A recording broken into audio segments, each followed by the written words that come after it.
Order. Apologies that we're a little bit. Councillor Soprovich, sorry. Councillor Soprovich. We're calling the meeting to order, and I do apologize for being a little late. We were in meetings right up until the last minute. So, I'd like to acknowledge that we're holding this meeting on the traditional, ancestral, and unceded territory of the Squamish Nation, Tsleil-Waututh Nation, and Musqueam Nation. We recognize and respect them as nations in this territory, as well as their historic connection to the lands and waters around us since time immemorial. I'd like to also announce some sad news that Fran Jones passed away on October 1st at the North Shore Hospice. Fran was a longtime West Vancouver resident and a wonderful educator, school leader, community leader, and tireless advocate for children and families. She served as the principal or vice principal at 7 West Vancouver elementary schools. She opened Chelsea House Preschool and received the Canadian Award of Educational Excellence. Upon her retirement from the school district, Fran worked with the North Shore Community Resources as the coordinator of the early years and middle years planning tables for North and West Vancouver. After retiring a second time, Fran volunteered her time as the chair of the Properties Family Hub Society in the British Properties beside Chartwell and the West Vancouver Child Care Services Working Group. It was only late this summer when we were advised that she was needing to step down from this role. Many of you had the privilege of working closely with Fran Jones over the years. She was a visionary educator and a kind and caring friend to many. I will truly miss Fran. I was a friend of hers. She made the world a better place. I'd also like to announce that Council at its September 16, 2019 closed meeting directed staff to continue discussions with the federal government regarding the protection of the Lighthouse Park in perpetuity for the enjoyment of all, and to keep Council updated on the progress of those talks. Council at its September 16, 2019 closed meeting appointed Barbara Brink and Robert Brown, and at its October 7th, 2019 closed meeting, appointed Chris Stringer to the Arts Facility Advisory Committee for a term ending December 31st, 2020. Council also appointed Rosina Smith to the committee as an advisor regarding the Cleewick site.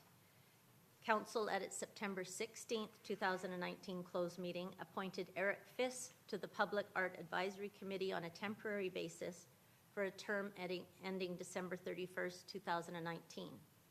Council at its October 2nd, 2019 closed meeting authorized the sale of 2 portions of district-owned unopened road allowance in Rogers Creek Area 6 for $2,110,000 and $750,000 to British Pacific Properties, Inc., or its affiliate.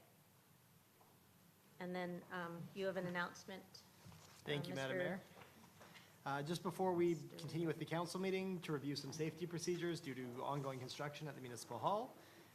The north entrance, as most of you will have noticed, is closed for construction. In the event that we are required to evacuate the building this evening, we ask that you please use one of the following routes. Out the doors into the lobby and head west onto 17th Street. Proceed down the stairs in the lobby next to the elevator through the atrium and out at ground level next to the police department.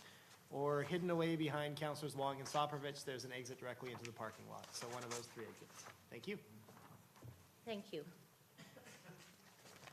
So I'd like to call on Councillor Cameron. Well, first of all, I should ask whether Council has any urgent business to add to the agenda. Seeing none, then I'll call on Councillor Cameron. Actually, I will note that we just learned that Buzz Fuller passed away on the weekend. So that's another community icon, and have more to say about that in future meetings, but that's a very sad moment. I didn't know about that. So I'll make a motion to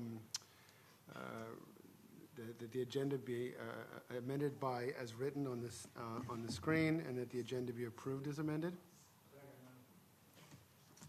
Okay, any further discussion? All in favor, opposed, carried. Thank you. Councillor Lambert, adoption of the minutes. Yes, Madam Mayor, recommend that the following minutes be adopted as circulated. September 9th, 2019, special open session and regular council meetings, and September 16th, 2019, special open session and regular council meetings. Second. Okay, further discussion? All in favor, opposed, carried. Thank you. I'd like to remind the public that if they wish to speak to an agenda item for 3 minutes maximum, please sign the speakers list that's up over in the back. Speak clearly into the microphone so that everyone can hear comments, including those who depend on assisted listening devices, and provide their name and whether they are a West Vancouver resident if they wish to do so. So we'll move to the first item, delegation. Item number 4, North Shore Restorative Justice Society regarding restorative justice program statistics, updates, and growth. Welcome.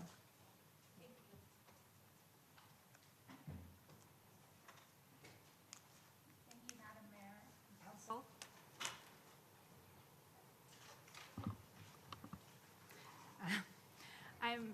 My name is Tina Prabhakar, and I am the very new Interim Executive Director for North Shore Restorative Justice Society. You may know of our Executive Director, Shauna Dyer, and she does such wonderful work for this organization. With me today is also the manager of our Restorative Response Program and a West Vancouver resident, Nurman Kareem. We are here today to provide information on what we do, interesting statistics that we have from our programming, and our, if time permits, our new initiatives. So just to begin, there's a PowerPoint that we have prepared. Restorative justice is a philosophy that looks at crime and conflict as a breakdown between people and relationships. So we are an alternative to the traditional court process. And I am going to try to move through these slides relatively quickly, given we have 10 minutes.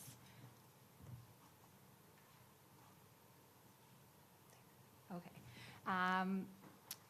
So North Shore Restorative Justice Society is a community-based nonprofit since 1997. And at that time, a number of municipal leaders of the City of North Vancouver, as well as the District of North Vancouver, came together to support youth which they were seeing were coming into conflict with the law and interacting with the police, and they wanted to do something about that.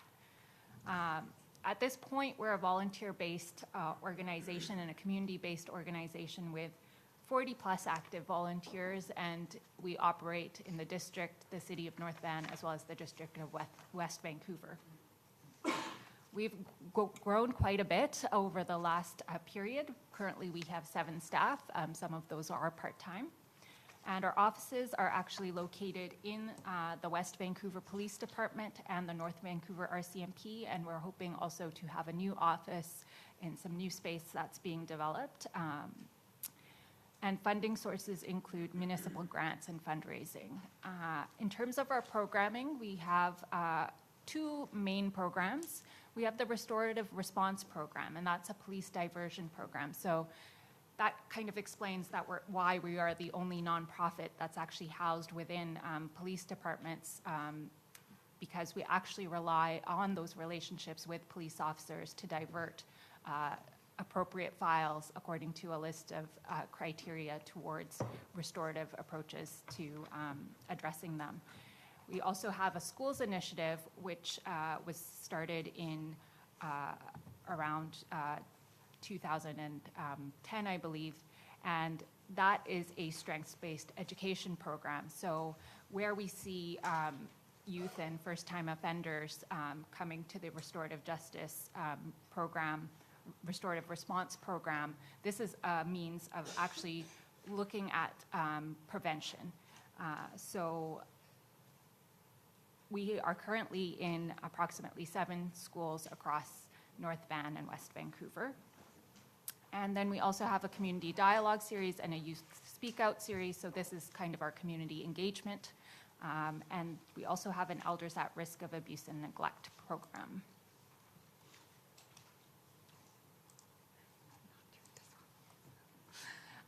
Restorative justice is recognized in the Criminal Code of Canada.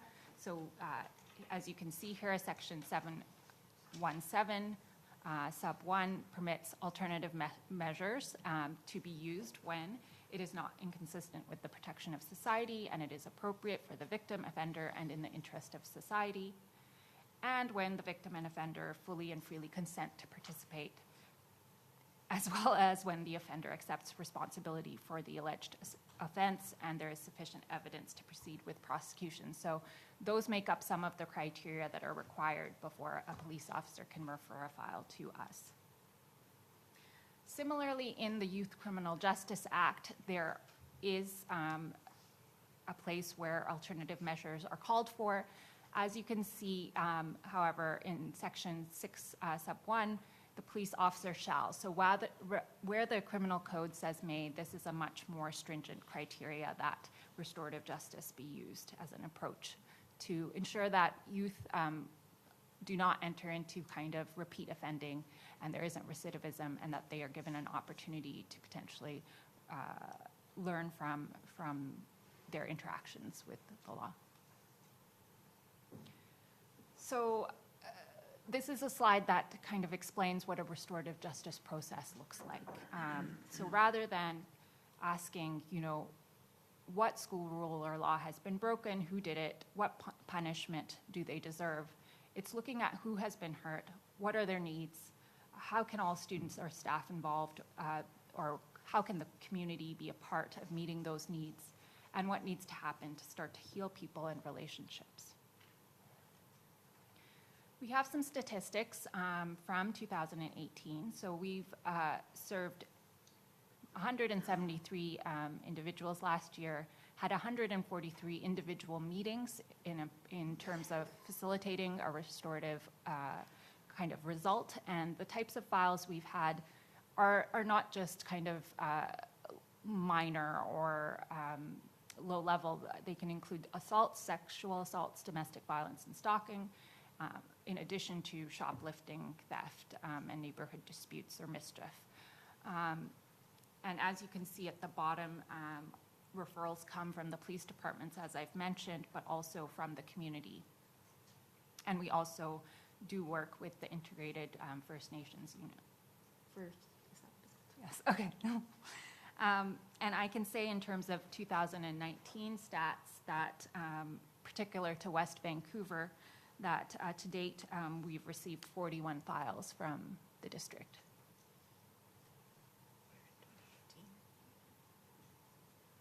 Oh, this year. So, in 2018 we only received 19 files in total from the district. So that's quite an increase. In terms of quality of our programming, this slide really, I think, exemplifies the great work that our staff and volunteers do. So 90% of those who go through the process feel that it served their needs well. 80% have a greater understanding of the situation which led to the conflict or crime. 90% believe the outcome was fair, and 95% view the facilitators as neutral and respectful. And you can read the other responses in terms of the quality of the work that's being done. I'm going to quickly go through this slide, and this is a slide that Sean had made, but this is some of the things that we hear back from people who have been through a restorative process through the North Shore Restorative Justice Society.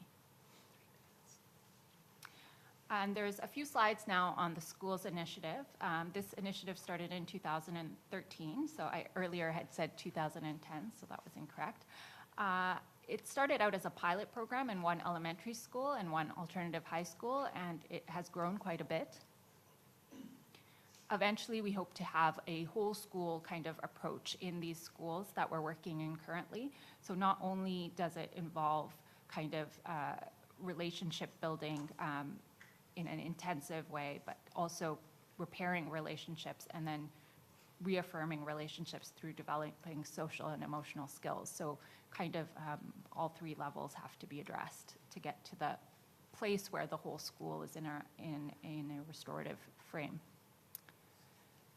So this slide just speaks to what our Circles in Schools program achieves. And again, positive relationships provide the most potent protective factors for vulnerable teens. And so the importance of building those relationships through a program that we have. So right now in the schools where we are operating, there's weekly circles in classrooms. So that's quite a lot of intensive attention to building relationships. And here's some examples of what students are saying about the programming. I do only have 1 more minute, so I'm going to quickly move through this. All we have left is questions. So I think we are done. Okay, thank you. Norman, did you want to add anything? I would just say that our 2 branches, on one side, we're trying to pull cases from an already existing police system where we can try and prevent reoffending rates. And on the other side, the school system is really planting a seed in which we're teaching children how to address conflict in the way that we're doing it restoratively. So those are sort of the 2 branches. And I just wanted to say that the West Vancouver Police Board had a significant impact on the referrals that we're getting this year. So we've almost doubled our numbers thanks to your encouragement of the police. So we're very grateful for that. Thank you. So I've got a few questions from Council. Council Lambert. No, I didn't have a question. Oh, sorry, did you? I think my Okay, mic Councillor Wong. That was a great presentation. And so, you know, it's certainly during my time on the West Vancouver Police Board, I've seen the great work that you guys do, so congratulations and keep up the good work. I'm curious, is there anything we can do as council and district to support the great work that you do? You know, obviously the police board is very supportive of your organization and the work, but what can we do as council and district? Well, I'll start, but I will hand it over to Norman. But I do think having kind of top-level leadership acknowledge and understand what restorative processes can do and really encourage the police forces to continue referring to us. There is often turnover in the police officers in any given municipality, and so it's kind of a constant process of making sure that, you know, they're hearing that this is an important place to kind of make those referrals happen. And I'll pass it over to Norman in terms of The what only else other can be thing done. I would add is that we suffer from a lack of visibility. Most people don't know what restorative justice is. And so whatever you can do to try and increase our profile or our visibility in the West Vancouver community would be extremely helpful, because not only do the police have to know that they can refer certain files, but the public needs to know that they have a right to be referred to restorative justice. Great, those are awesome suggestions. And then one last question. You mentioned about the work that you're doing in schools, teaching young people about this process. What can be done to perhaps expand that to other parts of the community for older members of the community, you know, young adults, and so on and so forth? Because I think the value that this program brings and that sort of way of approaching closure and wholeness for both sides is really important. We do have community engagement events, but they aren't similar to like holding circles. And so that's somewhere where potentially, you know, I think the idea is planting the seeds so that we don't end up seeing kind of offenders in our other kind of restorative response angle. But I think there is potential, should there be kind of a space for it to expand kind of the circles. And one of the great things our organization does is it does recruit volunteers kind of every 2 years based on kind of past history towards facilitating, co-facilitating these files. And so right now we have a group of 13 volunteers from the community who are doing that.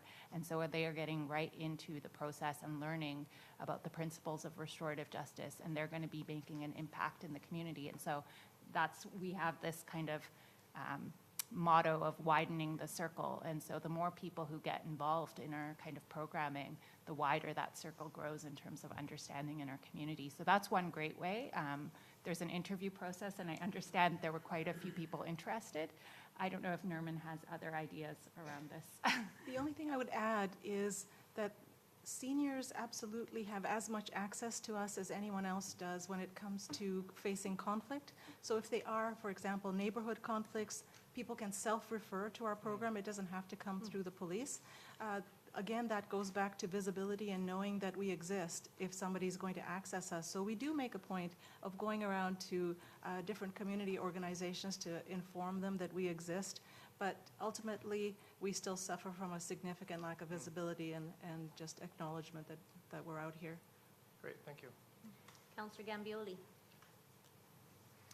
Well, you know, really, you're helping us improve the well-being in our community, and so I thank you. It is complicated, the whole concept, and you're right. You're modestly plugging along, but it's not a sort of high-profile activity. So it's good that you've given us some ideas. I know our mayor, as chair of the police board now, who is very familiar with the concept, will hopefully, work to improve those referrals even more. But the schools is a great way to be involved and to get the young people and their teachers on board, and parents, therefore, understanding your work. It's more cost-effective for taxpayers to resolve disputes this way, and it's obviously more effective for offenders and victims as well. So it's all good news, and I'm happy that you're more integrated now in our new building with our police force. So good luck and thank you. Keep up the good work. Councillor Soprovich. You have different categories where you would apply the system. My son was a loss prevention officer in Vancouver and all 3 municipalities on the North Shore, and shoplifting is a never-ending story. So, you know, for the most part, nothing happens to somebody that steals. They're banned from a particular place, or there's no real incentive for them to not return to the same thing. And yet it is one of the laws that we build on this country is stealing. You don't steal. Yet it goes on in a common occurrence. So how do you handle all that? Can I take this one? Yeah. So shoplifting and mischief files are certainly a majority of what we do. I would say close to 50% of our files deal with theft and from mischief that happens in the community. I'll give you an example of one where I've actually presented this particular example to the police board as well. There was a young lady who was caught stealing socks from Simon's. And normally this would have either been let go and nothing be done, like you were saying, or perhaps she would have had to face the criminal justice system. And they ended up, because she was a foreign student studying here in Vancouver, they didn't want to give her a criminal record because they were afraid she might lose the opportunity to continue her studies here. So they decided to refer her to restorative justice. And our process is a super flexible process because what we're trying to do is understand what the root causes are of the theft. So rather than slapping on something that says you must do community service, we're actually looking at what is it that led you to doing this theft. And after spending some time with her, she was actually able to understand about herself that this was her first year away from home. And she was lonely and isolated, and socks were a comfort item for her. So although she had a credit card of her parents, being middle class that she was, in her back pocket, for some reason she found herself stealing socks. And it took a certain number of hours to actually come to that conclusion, a certain number of meetings. But when she realized that's what it was, her plan that we decided that I had to enforce was simply about once a week she had to make a point to go get a coffee with a friend. She had to go for a hike. She had to make sure that she kept in touch with her mother. And those were things that I said to her, well, is this something you can continue on your own? Or do you need me to hold you accountable? Because often for things like community service, we do make sure that people comply. It's part of the program. And so she turns to me and she says, I would like you to make me accountable. And I said, okay, so for how long should we do this? And I should say that our average file lasts about 3 months' time. And she asked me, can you please monitor me until April when school ends? So it's just was that impactful for her to know that she was so lost and alone that she was doing this, that she needed that kind of hand-holding and support in order to prevent her from stealing. And so that's what we were able to do for her. You know, it was about getting to the root causes. So every theft is different, but I can tell you that sometimes it has to do with, you know, them being bullied into doing something like that, and then we're dealing with the bullying problem. Or there were situations where we've had people that are homeless and are looking for food, and then we point them to the right resources so they're actually getting what they need. We're addressing root causes for things like theft. Okay, and just, any part of it economic?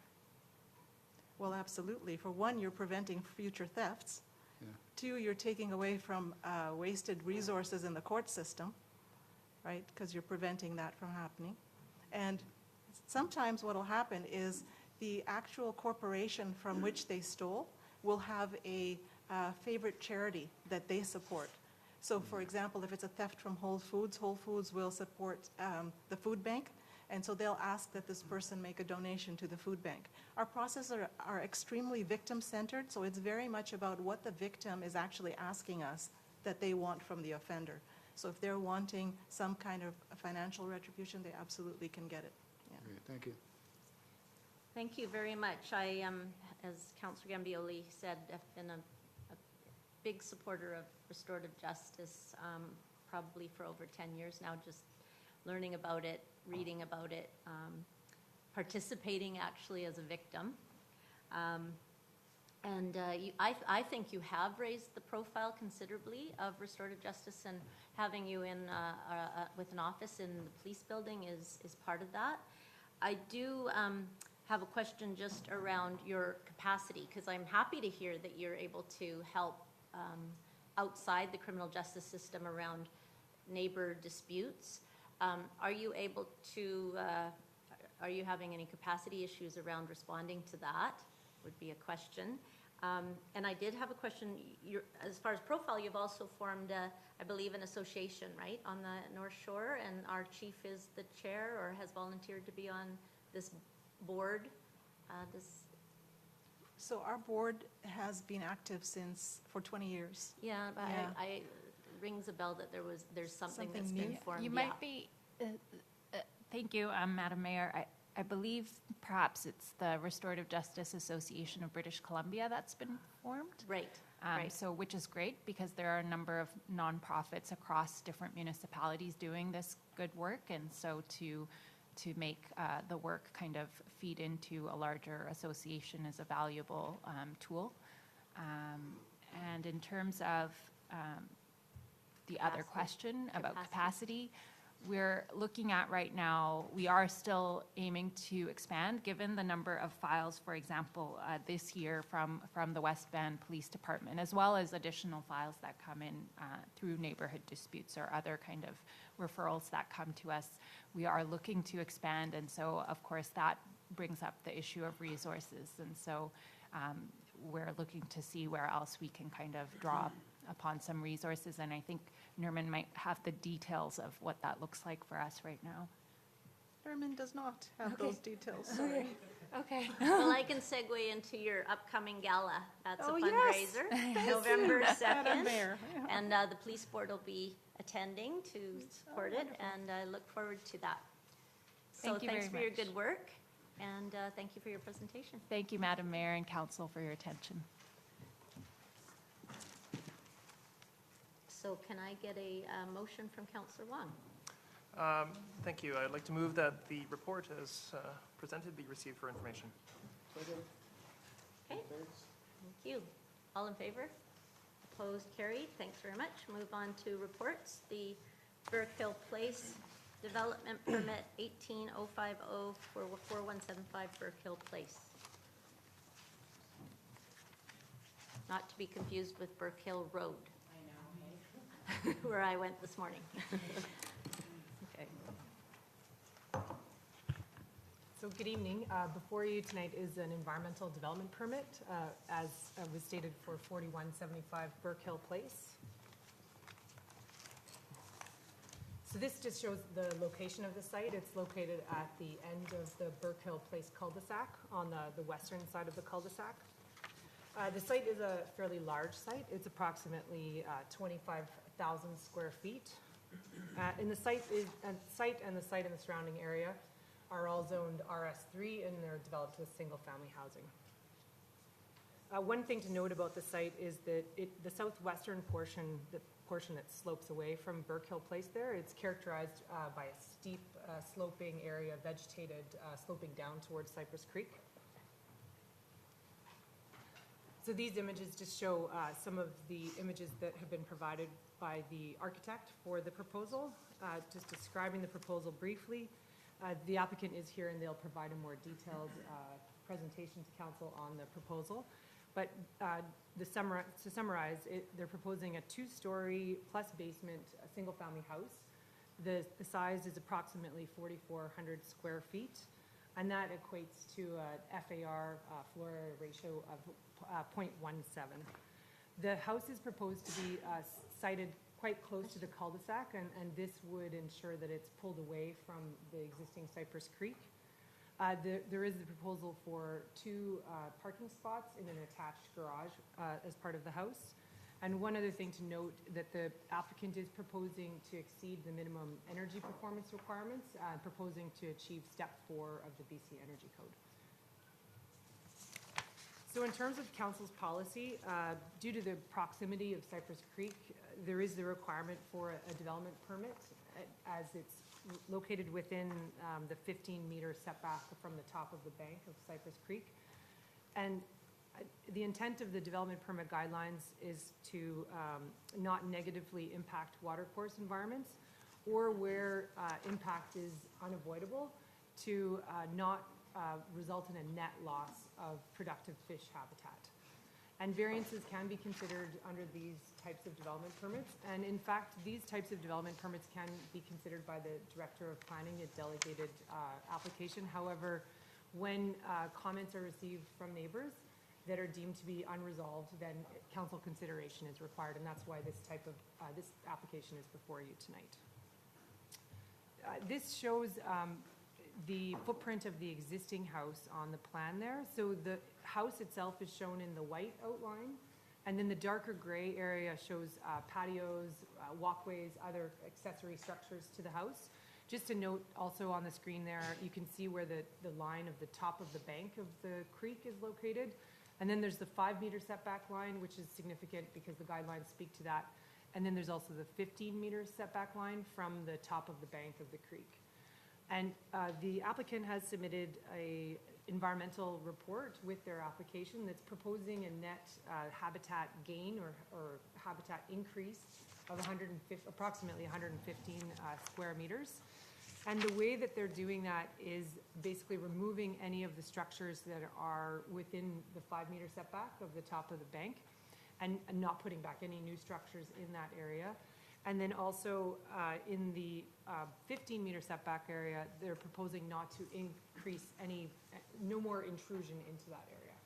As well, as part of this, they've proposed a riparian planting plan that is partly why the habitat gain is achieved. That's proposing planting of a number of trees and shrubs, and that helps with the habitat gain that's proposed. So the variances that are proposed, this details them here. There's the front yard setback is proposed to be reduced from 9.1 meters to 2.6 meters, and that's really to achieve siting the house closer to Burke Hill Place, which moves it further away from the creek. The highest building face is also proposed to be increased from 6.7 meters to 8.6 meters. And just to be clear, this is the face of the house that nobody sees, essentially. It's the downward side of the house, so it isn't seen from the surrounding area. As well, also proposed is an increase in the impermeable surface of the front yard. So there is a provision in the zoning bylaw that requires 50% of the front yard area to be permeable, rather, and this is in order to achieve the reduction in the front yard. So in terms of neighborhood feedback, when we initially received the application, we sent out a notice in October of last year, and in response there was seven different responses that were received to that.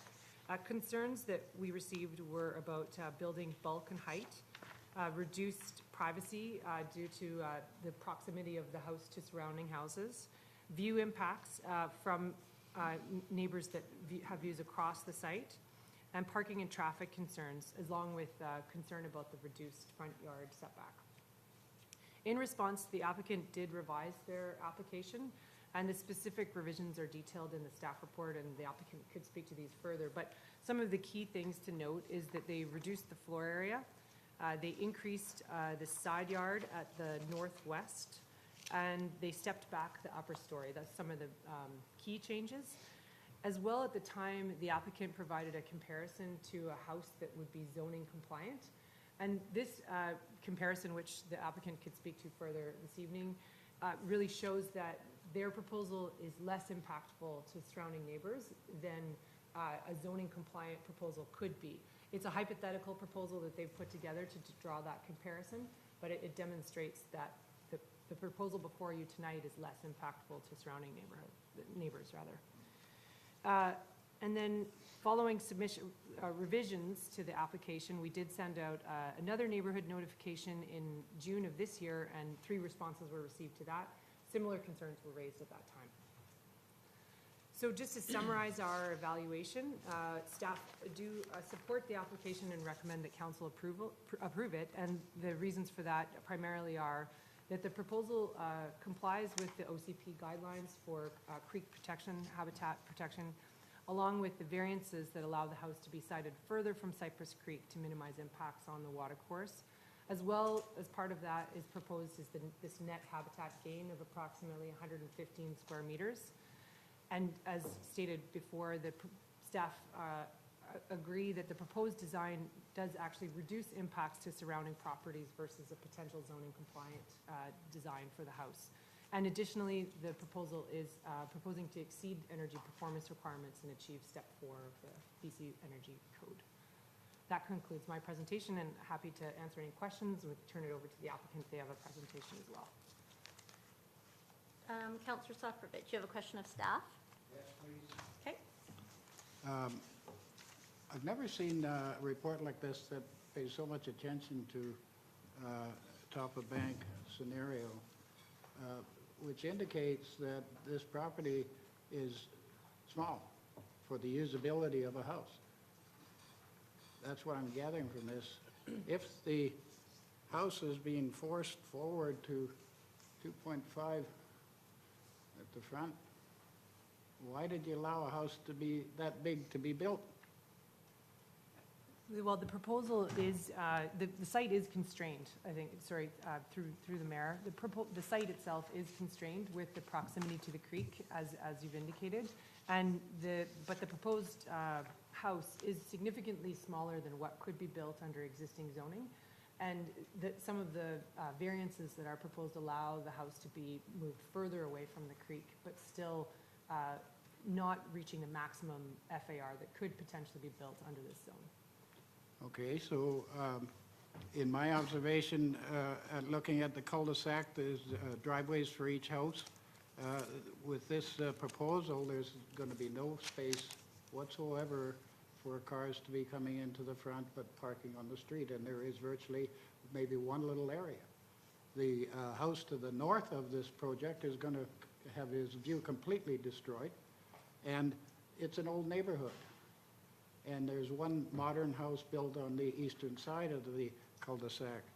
So I guess when I look at neighborhood character, what are we actually doing? I mean, you can't legislate taste, I understand that, but what are we doing in proposals that come forth to say, hey, hold it a minute here, why would we allow that massing to develop, forcing the house forward and bringing an entirely different view to a neighborhood that's been established for many years?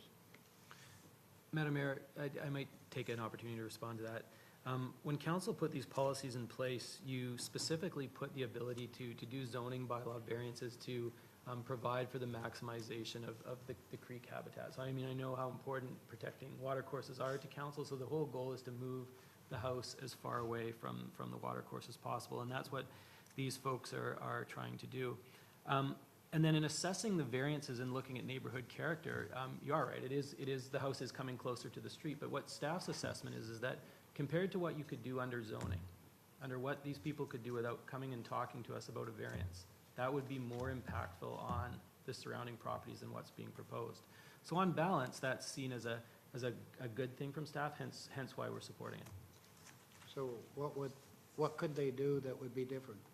So Madam Mayor, I believe that the applicant's prepared to speak to that. It's in council's package, a kind of a detailed analysis of what a conforming situation would look like relative to what's being proposed. And again, on balance, staff think that this is supportable. Okay, so any other questions of our staff? Did you answer the question around the parking that Councillor Soprovich? Madam Mayor, again, with the parking, I didn't specifically answer it, but the proposal, as Ms. McGuire referred to, provides for 2 parking spaces. On-street parking is still provided for, and 2 again, off-street parking. No, sorry, off-street, yeah, or no, yeah, 2 off-street parking is provided, my mistake. With And this. folks can still park on the street as per district regulations. Okay. Thank you, and then we have the applicants. Hi, Hi. I'm Matt McLeod, and this is Lisa Bovell. We're the designers for 4175 Brookhill. Presentation. How do I make this thing go forward? Oh, sorry. There.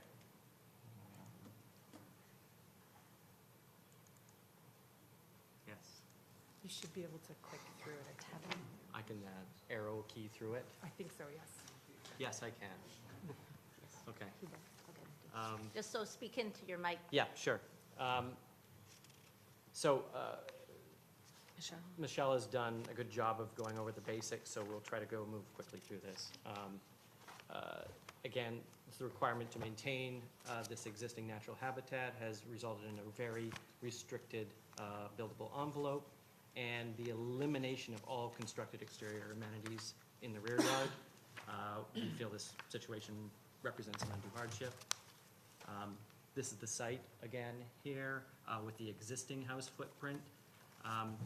You can see the top of bank, the 5-meter setback, the 15-meter setback, and actually on the whole site, this area here represents the area that that's not subject to any kind of development restrictions at all. It's about 800 or 900 square feet. So the rest of the site is completely under the jurisdiction of these the environmental protection zone. I'm going to skip to the next one. The deck in the yard. What's that? The deck in the yard. Yeah. Okay. So the ultimate buildable area on this site, which is a 25,000 square foot site, is shown here in red. Everything is behind the 5-meter setback line.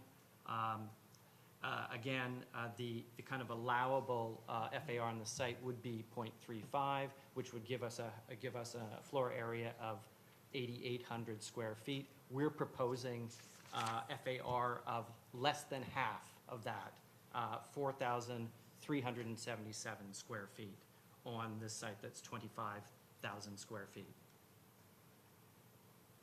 So we've asked for three variances. I think Michelle has covered them. I'm just going to skip through. This is a plan of the neighborhood with the existing house.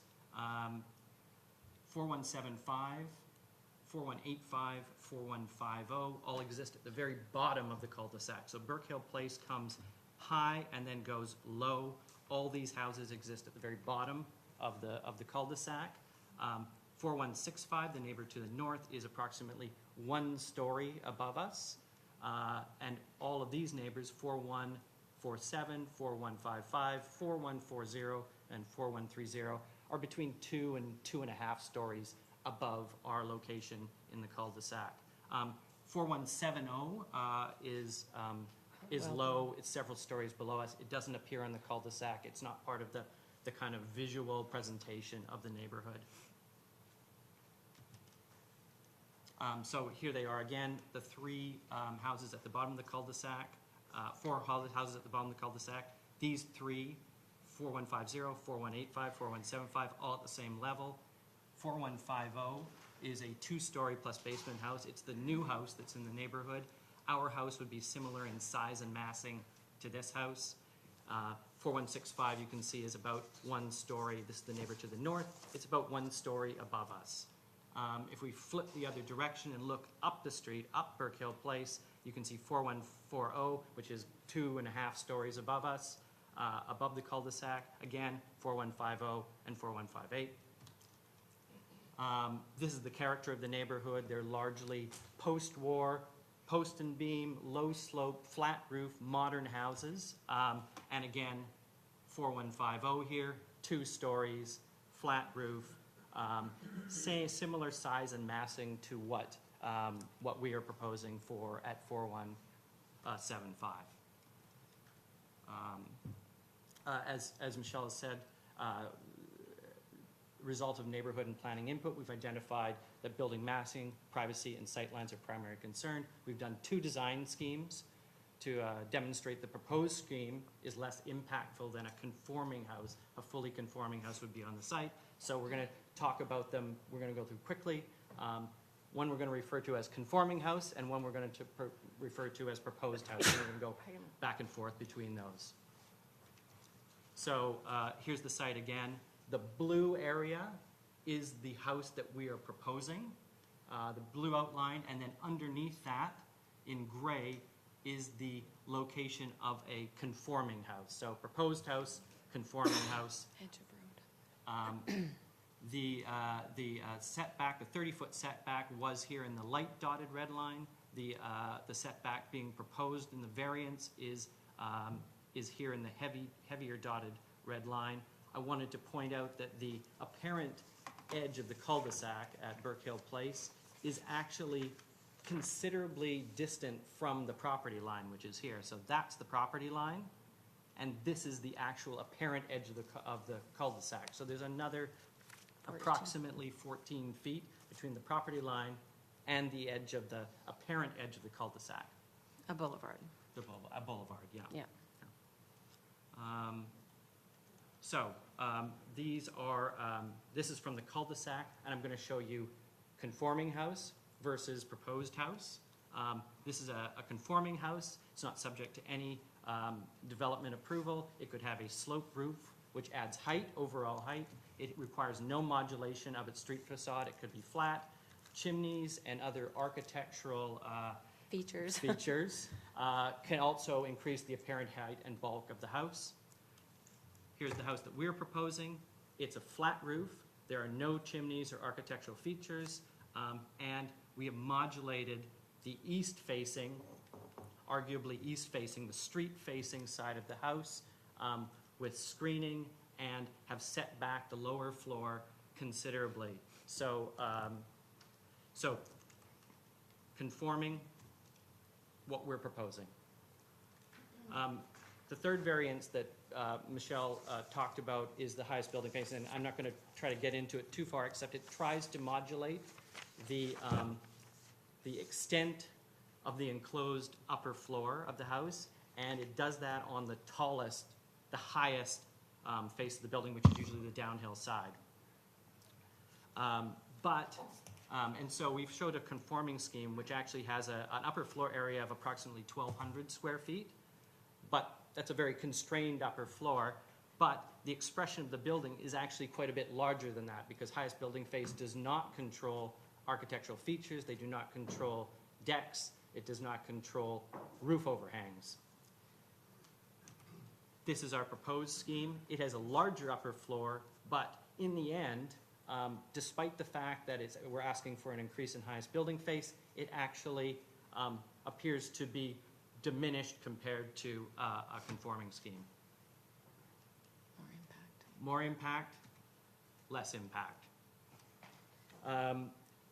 A lot of the concerns we heard from the neighborhood were about sightlines and privacy,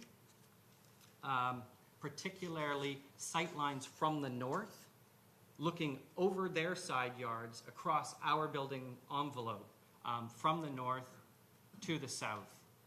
So we've taken that into consideration, and I wanted to just point out, this again is the blue envelope of the proposed house and the gray envelope of the conforming house. So these areas right here, we have pulled the house away to improve sight lines to the north. We have pulled the house away here at the side yard to increase privacy here, and I'll show you what that looks like. This is from the neighbor at 4165. This is the neighbor to the north. This is the neighbor that is 1 story above us. This is what they would see in a conforming scheme, which would fill the entire envelope.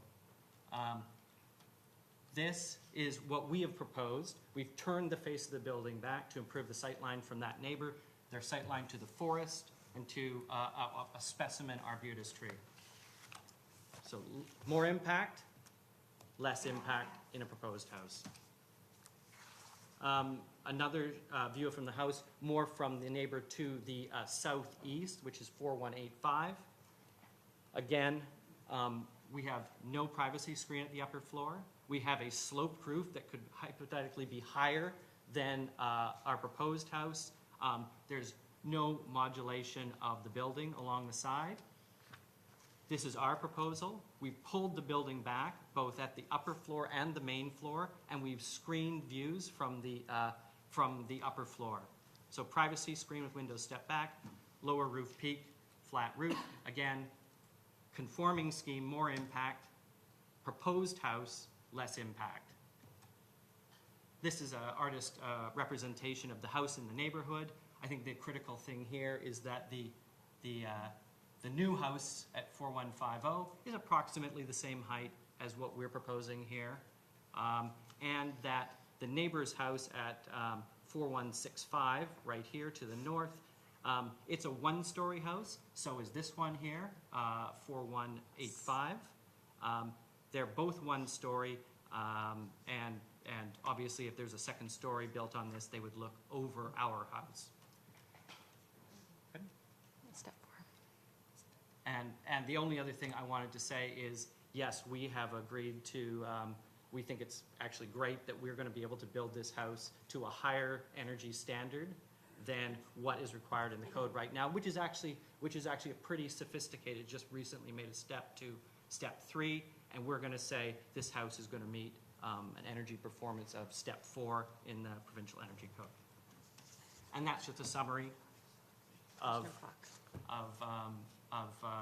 the kind of proposed house versus a conforming house. I think in every single one of these cases, we have shown a house that is less impactful than a potential conforming scheme on this site.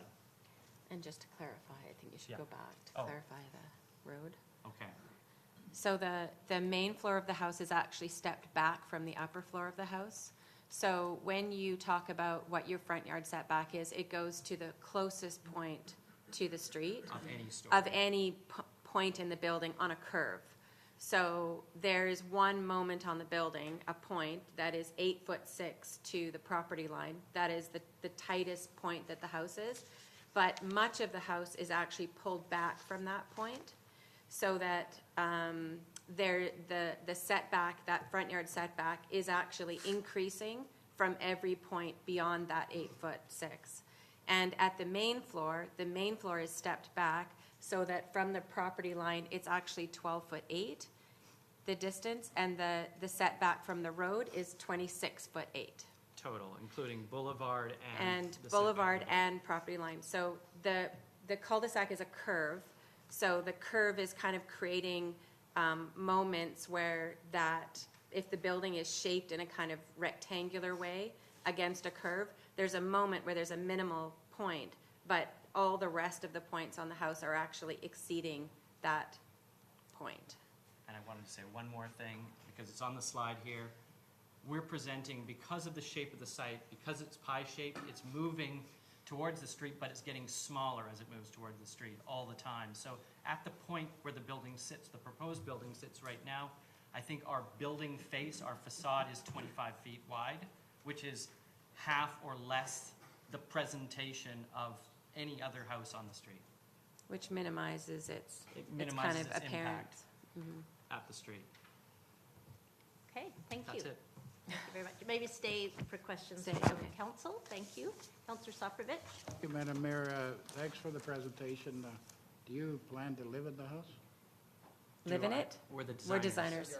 Oh, you're the architect? Yeah. Do the applicant plan to live in the house? Yes. Yes, I mean, this has been a 2-year process. They're very committed to They're very this committed process. to living in that house and living in this neighborhood. Okay, thank you. Thank you. Councillor Gambioli? Well, I absolutely appreciate everything you're trying to do here with the public riparian areas and the energy code and showing that it's, you know, arguably better than compliant design. And I know that we're not supposed to really be mucking around in design, you know, people can paint their houses purple with pink polka dots and, you know, as long as it's conforming, the neighbors, you know, we as council don't really have anything to say. But this is our time to say something because you're asking us for variances. So I'm going to just say, my impression is that this is one unsympathetic design. From the cul-de-sac point of view, this is not friendly in any sort of neighborhood character way. So how do you How respond do- to that comment? In Well, what I- way? It looks like an industrial warehouse building. It doesn't look humanly interesting on a human scale or a neighborhood scale to me. So I just, and those are the concerns that have been raised by some of the neighbors. So I'm just wanting to know your feedback on that. We've had some issues in the past with giant walls and unsympathetic designs that are a real problem in this community. So I just want to know your feedback. Perhaps it's an architectural icon, I don't know, but as a human being, I don't like it. Well, we can't respond to kind of issues of taste and Yes. style. It's very Well, hard. You talk We- about privacy and you Yeah. talk about the lines and the sight lines and all the rest, but you haven't talked at all about the issue of neighborhood character and the issue of sort of the human scale. So can you just give me any feedback on how I can see this in a more sympathetic light? What about landscaping around the house? Perhaps that's the way to get at it, because this is a very subjective Yeah. thing. Yeah. and, Well, we have a 22,000 square foot lot. We're building on maybe 2,000 square feet of that.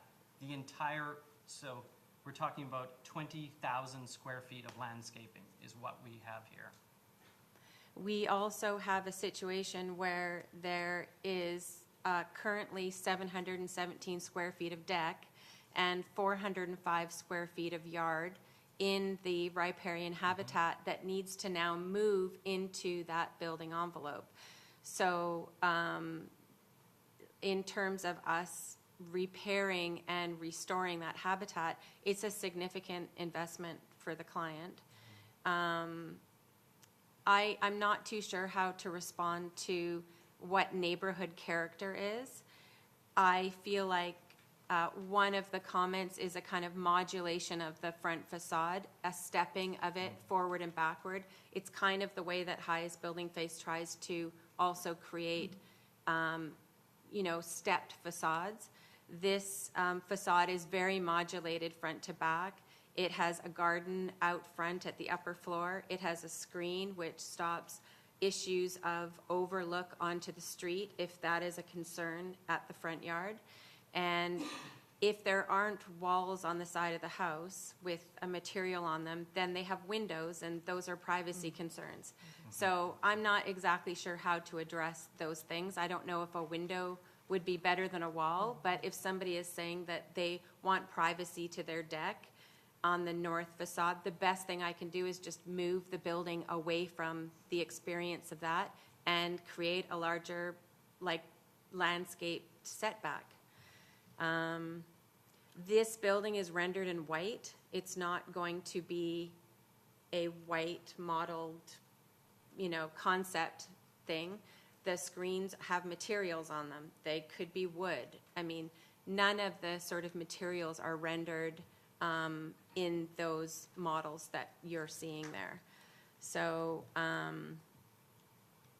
don't know if that has some effect on your feeling about the character of the building.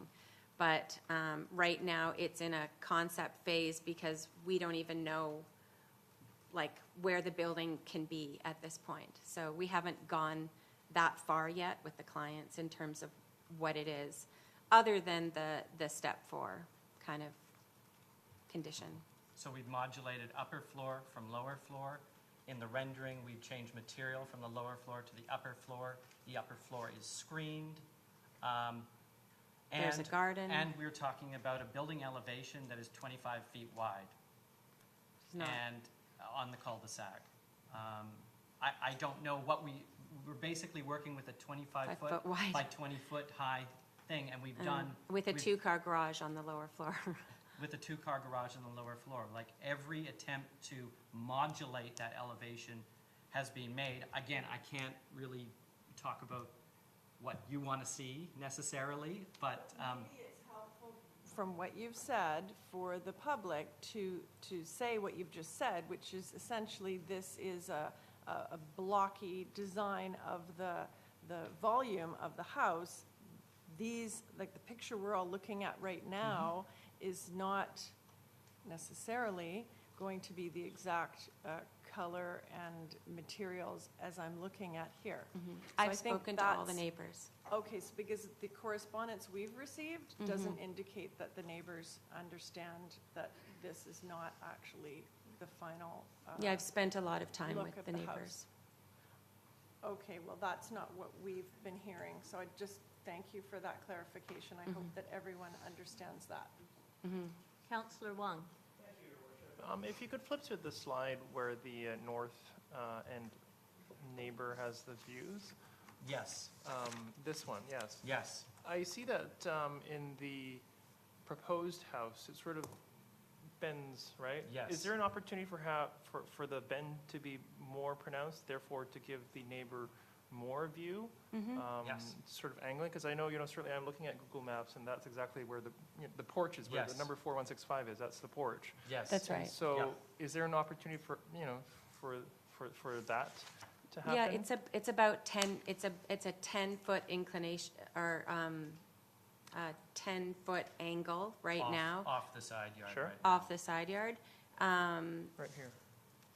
Yeah, so the slide that I have right now shows the neighbor's deck. No, the view's going that way. So 4165 is 1 story above our No, house. that's south. Sorry, my No. colleague here is confused as to north and... 185 is north of your property. No, it's south. South. You see north.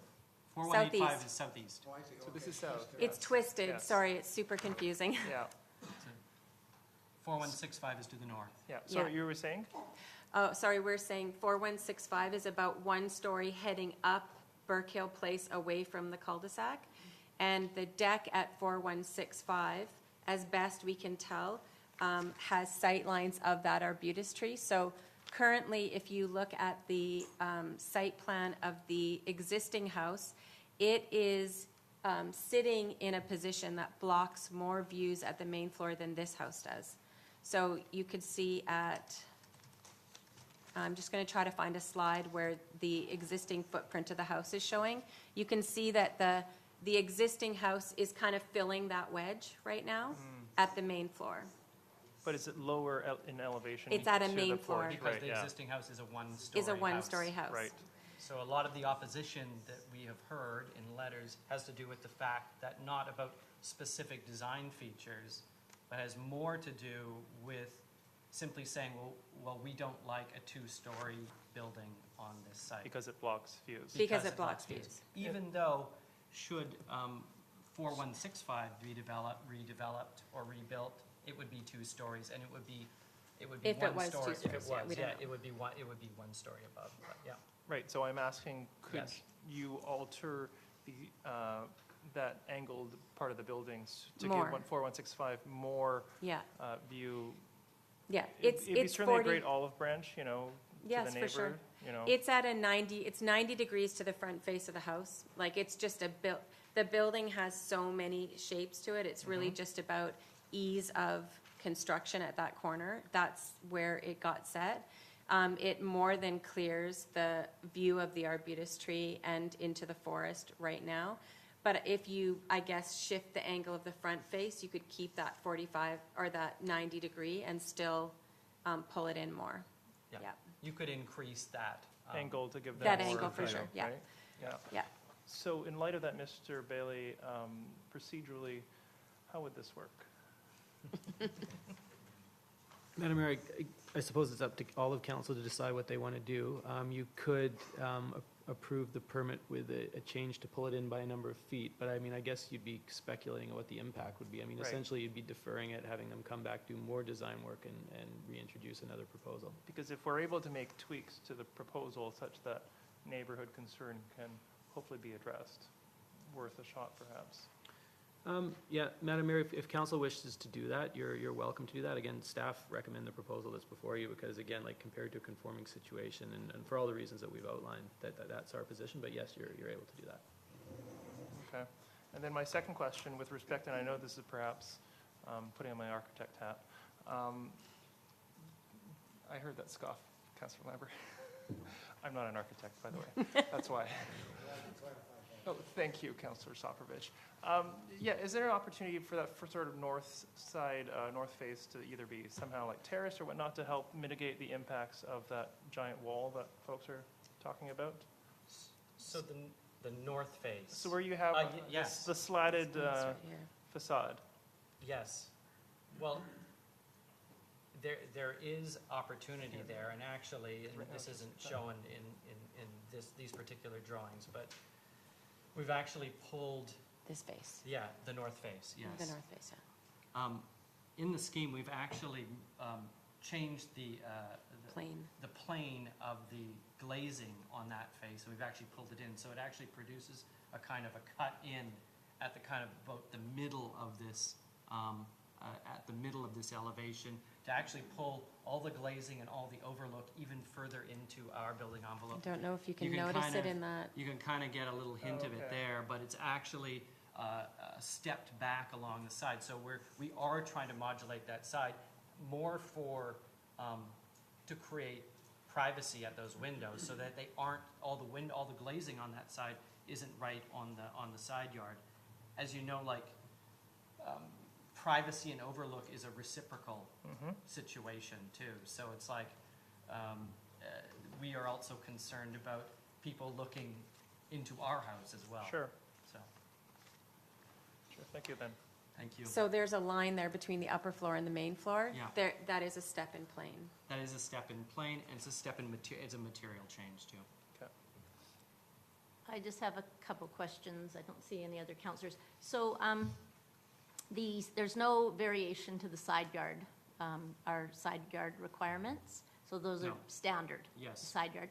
And there's room, opportunity for either a homeowner to put screening, a hedge or trees or Yes. anything? Because you've got your standard setback. Yes. So that Yeah. can be Yes. mitigated as well. It's a 7'8" side yard on both sides. So there already is some landscaping, and we will landscape the whole edge of that site as well. It doesn't get up to the second floor, but it will definitely work at the main floor. And then, Mr. Bailey, can you just clarify, this is before council because it impacts the riparian area. And so it's under an environmental development permit process. Right, so Madam Mayor, it's before council, so basically, any project that's in an environmental development permit area is delegated to the Director of Planning, including when there's variances. If the variances cannot be resolved, and if concerns still exist, then the proposal comes to council. So to be clear, I mean, if the issues had been resolved, I would simply approve this. and I would approve it, but save for the concerns of the neighbors. So when there's neighbors' concerns, it comes to council to be sort of the arbiter in the decision. And so if council didn't grant these variances, would the applicant then be left to build a conforming house that they pictured? So Madam Mayor, the applicant could do that, and I would issue a permit for that, just straight away. There would be no reason why I wouldn't. They comply with the development permit guidelines for the protection of the watercourse, and they could build the house that they've shown without coming to council, or without even notifying for additional variances. Within the riparian setbacks, or would they be encroaching on the riparian? Within the setbacks, within the blue that's shown, they could do that. If they build within that red that you see on your screen, that would comply with the development permit guidelines. Sorry, where's that one again? I'm trying to find the slide, sorry. The blue. Here. So Oh, sorry. No. Did No. you want us to? The blue one. the blue. Yeah. It's their blue. Your blue diagram? So and that's the house that could be 8,800 square feet, that could be 2 floors, that could be contemporary in design. Madam Mayor, I don't think that the house would be 8,800 square Oh, feet. I there's think no way. they would be constrained by the size of that footprint and all the rules that apply, but they could build within The gray. the gray footprint there. The gray footprint, which is, A larger house, technically. Yeah, I would issue a permit for that tomorrow. And theoretically, that would have, or not theoretically, literally, it would have more of an impact on the adjacent neighbors in staff's opinion. So, I guess and I'm not maybe articulating it, so, the applicants didn't have to go through this process, didn't have to come to council. The reason that they're here is so that we can try to retain or increase the habitat, is that correct? The applicants are here because there are variances requested, and the neighbors continue to have concerns with the variances despite opportunities to try to deal with them. Right, so, and whenever that situation arises, when I cannot issue a permit where the neighbors still oppose it and where concerns still exist, the process is then it has to come to council for your decision. And the intent of that when we wrote the bylaw was that so you would have, and the neighborhood would have an ability to express their concerns, and for council as a whole to make a decision on it, as opposed to just the director of planning. But the variances are being requested to try to address some of the riparian issues. Yes, in part, absolutely. In part. Right. Okay, so we've got Councillor Lambert. Yeah, just listening to this latter part of the conversation, I'm a little bit confused or need some clarification. In the riparian zone, between the 5-meter setback and the 15-meter setback, there is, or I guess I'm asking a question, doesn't staff have some discretion about what they can allow within that 5 to 15? So it isn't as of right that they can just build whatever they want. Correct. So Madam Mayor, the rules are generally as follows. Within the 15-meter setback, you have to achieve no net loss of riparian habitat. So that's a net Okay. piece. And they've done that. Yeah. They've done that. Then the next rule is that nothing can be closer than existing. So in this situation where you have a historical encroachments into the riparian area, they can't build any closer than that. And in fact, where we exercise our discretion is we say, get it out of there. And they're willing to do that. They're willing to move it away off of the slope. And then the other rule that applies is that you can have nothing new within 5 meters. So, and again, they've done that. So on the environmental side of it, they've met all of the conditions. In doing that, then they have a design choice. Do they do it within the existing, within the other set of rules that then start to apply are the zoning bylaw rules, which deals with the front yard setback and the side yard setback. And in order to maximize the riparian habitat and move it away, their design rationale is to come away, come closer to the street and provide that, hence the request of the variances. Okay.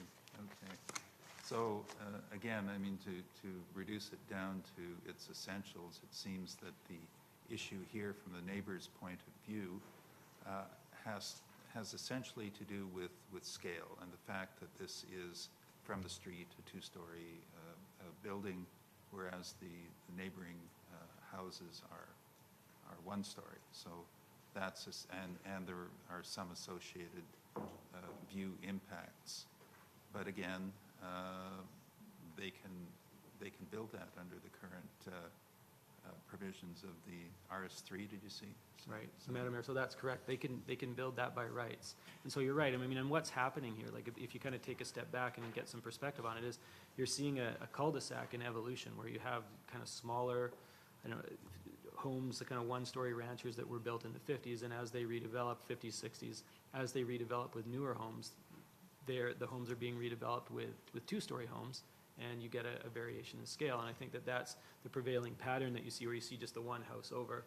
You see the two-story house, and it comes down to the rancher. Then these guys are proposing a two-story house, then the house next to it is a rancher. Over time, if the bylaws are in place, I expect that the street will go to everyone having a two-story house, and the scale will be generally the same. Yeah, that's a very valid and a very interesting observation, because, of course, as you know, we have our Neighborhood Character Working Group, and our chairman is actually sitting here listening in on this particular thing. And the evolution, one of the issues that we're facing in that group is, no neighborhood is completely static, and there are changes, and in dealing with that, we have to kind of somehow find that sweet spot of what neighborhood character is, and ways to manage and control that. So, okay, thank you. Can I just ask one question of the applicant then? So I understand the change, the variance for the front yard. That makes sense. You're moving it forward and away from the riparian zone. And then the impermeable surfaces, that's That's just coming along with it, because we're building in the front yard setback. So you're allowed 50% impervious surface.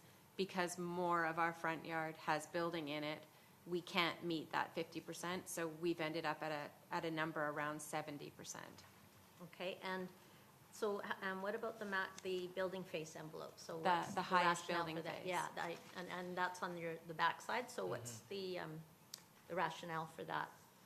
Well, the way the highest building, so what would happen on a, okay. I'm just gonna go down here, get the right one. So, on a deep building envelope, the highest building face acts on the upper floor, and it limits the amount of enclosed space. Interior space. Interior enclosed space, by modulating the tallest elevation. It pushes that upper floor back. This is simplified. Yes, no, this is I very simplified. appreciate that. It's very simplified. I So- need that. So if we had a simple, if we were using a conforming scheme, what it would happen was that modulation required by the highest building face would actually sort of eliminate huge portions, because we have a very thin upper floor now. It starts to significantly impact the size of that upper floor. So you end up with an upper floor of, we had, I think, 1,100 square feet. So not usable upper floors, as far as. In weird shapes, too. In very odd shapes, because the lot is a very odd shaped kind of thing. So we have this significantly reduced upper floor. Now, our argument here is, I think we've increased the, we've increased the area of kind of nonconformity on that highest building face. However, that building face is seen from absolutely nowhere in this neighborhood, from no neighbor. It is impossible. The shots we showed in the model are impossible kind of drone situations. It is so steep. It's several hundred feet into the creek in the backyard, and there's just no way you could be in that position or even see that building face. Okay, thank you. All right, so now we'll go to the speakers list. Tim Holmes is up first on this item, and then Miss Nakajima is second, and I don't see anything else under this item. So we've got two speakers, I believe. If I'm incorrect, please put up your hand and I will Yeah, acknowledging. thanks very much, Madam Mayor. Councillors, for the opportunity to speak with you. My name is Holmes, Tim Holmes. My wife, Kay Vinal, and I live in 4185. We've been there for 20 years nearly. Before that, we were at 18th and Inglewood for about 10 years. We chose West Vancouver because of the peace and quiet, because of the commitment of the municipality to neighborhood character, to a community, and we wanted to put down roots in a friendly community that would see us out. And here we are, still going strong. You've seen my letters. I think I've written 3 of them, voicing concerns about the proposed development. Overall, those concerns are echoed by my neighbors, some of whom are here. If I get the addresses. From 4170 down the Panhandle Drive is Susan Green. Mr. Nakajima is the neighbor affected at 4165. He stands to lose a significant chunk of his view. And while I'm very sympathetic with him, of course, I don't live there. And speaking personally, my interest is the privacy aspect, the scale and the bulk of the building, as I view it, is extremely large and in my face.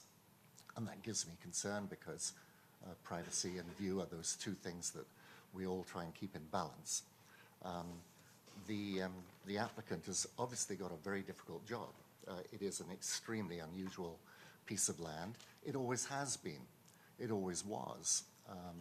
When the house that now sits on that property was built, I don't think the restraints that are currently in place were in place. The riparian and environmental concerns were less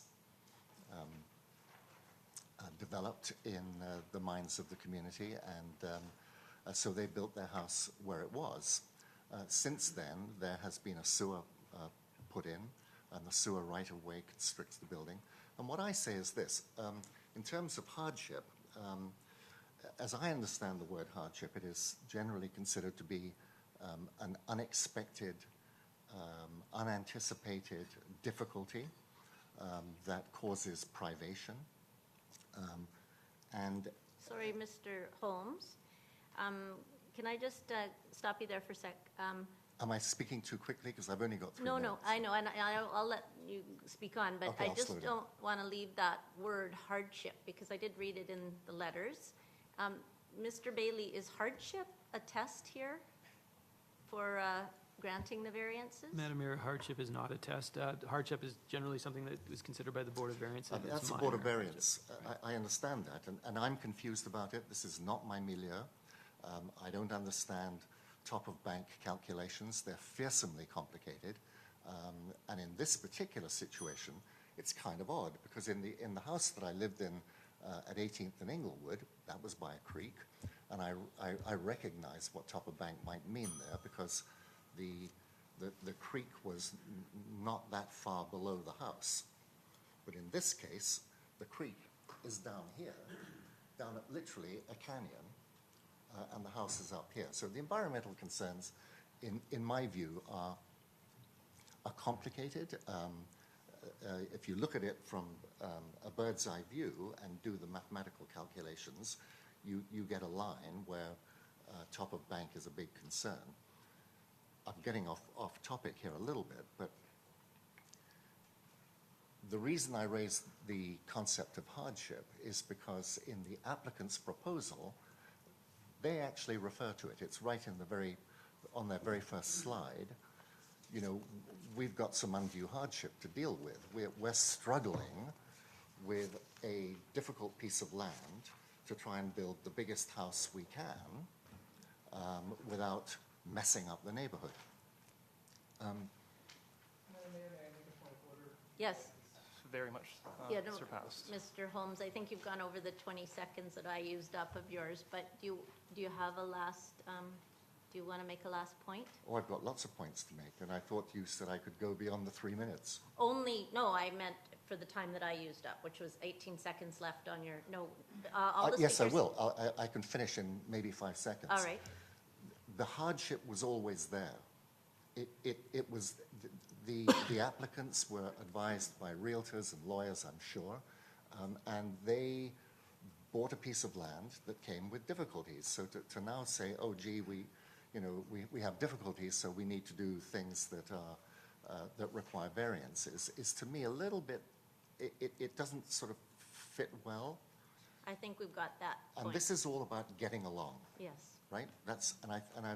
I'm glad that Councillor, I think it's Lemmer, is it?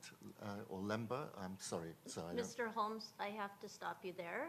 You said 5 seconds and you've gone over again. No, So I'm moving into my, you can come back and speak for 3 minutes again after the next speaker, but I've got to, everyone's gets 3 minutes. good So, grief, okay. yeah, thank you. So Mr. Nagajima?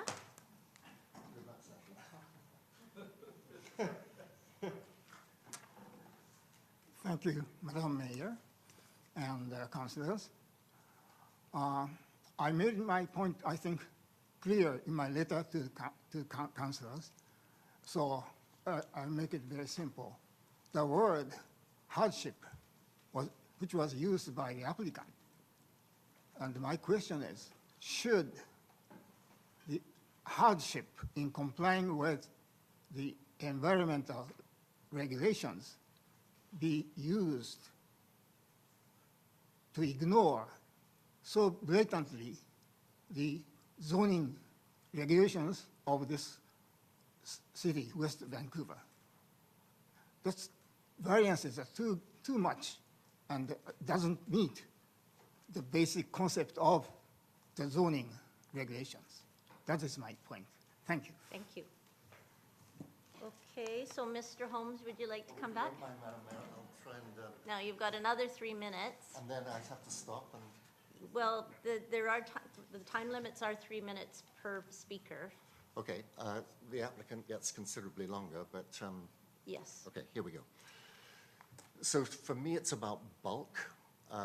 Mr. Nakajima uses the word excessive in his letter. I agree with him. In my view, the proposed building is out of proportion with the character of the neighborhood. I recognize that the applicant has tried to move away from what might be the alternative of the conventional, using the conventional building, which would be given a permit in a heartbeat. And I'm asking council to exercise some kind of conservatism, some kind of restraint, and try and shave the proposal down.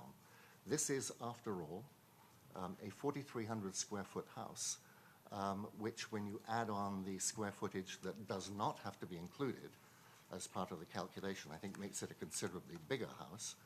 So it's pushing, 5 plus. And this is, as I understand it, a holiday home. It's the summer cabin. It's the winter ski lodge or something. I hear that the owners plan to live there, but they haven't lived there for the last 2.5 years. They come very irregularly, and from my contact with them, I understand this to be their second home. So a home that size, which presents such an unfortunate aspect, in my view, and that, of course, is a personal opinion, an unfortunate aspect, is something which council should look at very, very hard. Yes, neighborhoods are undergoing change, as they must. Of course they must. But what's being proposed in this case, I think, is too much too soon.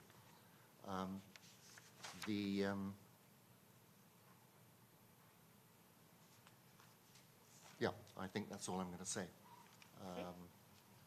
There's plenty more I could, but I think you catch the drift, and I hope you do think on this one very carefully, conservatively, exercising restraint.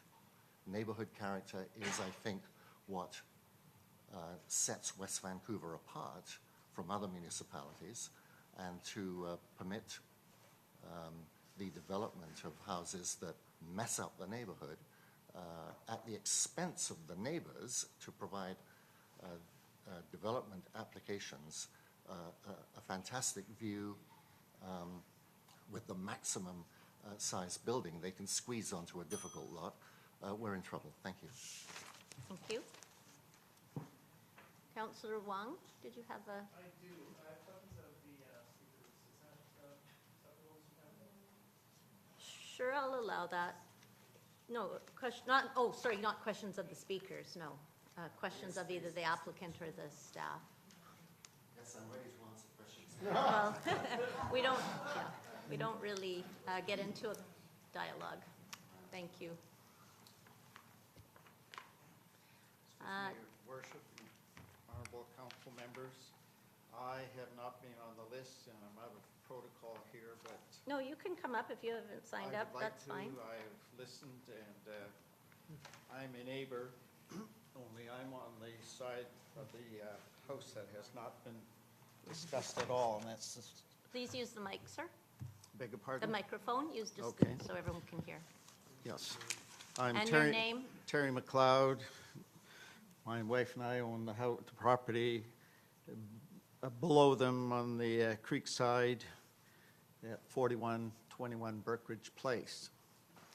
And on the diagrams up here, you see under 4175 there, our home is directly below that. So that is a very steep bank, and everything tonight has been presented, and nothing in terms of the aesthetics, the design, but nothing about geotechnical, the engineering required to put a house of that size there, and the habitat. This is watershed area for a creek, and it's slowly being decimated with tree removal, et cetera. And there were no trees on these, any of the architect's drawings here, but that's literally a forest between our home, immediately down the bank on this, and this is a gravel bank, and the only thing that holds the gravel and rocks from coming down is the trees and forestation that exist around there. So what I'm proposing is that there is a better geotechnical report done, or if there isn't one, certainly get one, as to the bank, its potential failure debris and falling into the creek, and literally down onto our property. We have never had anything from the owners to ourselves. It's just been myself either approaching the district here and just obtaining whatever information. They've always indicated, yes, it's under review from an environmental standpoint, but I haven't heard anything on geotechnical. But I'm not against people building, and they showed landscaping up here, which is terracing. Looked like a field in China, rice fields with all the different levels. That certainly wouldn't work in this particular area, I do not think.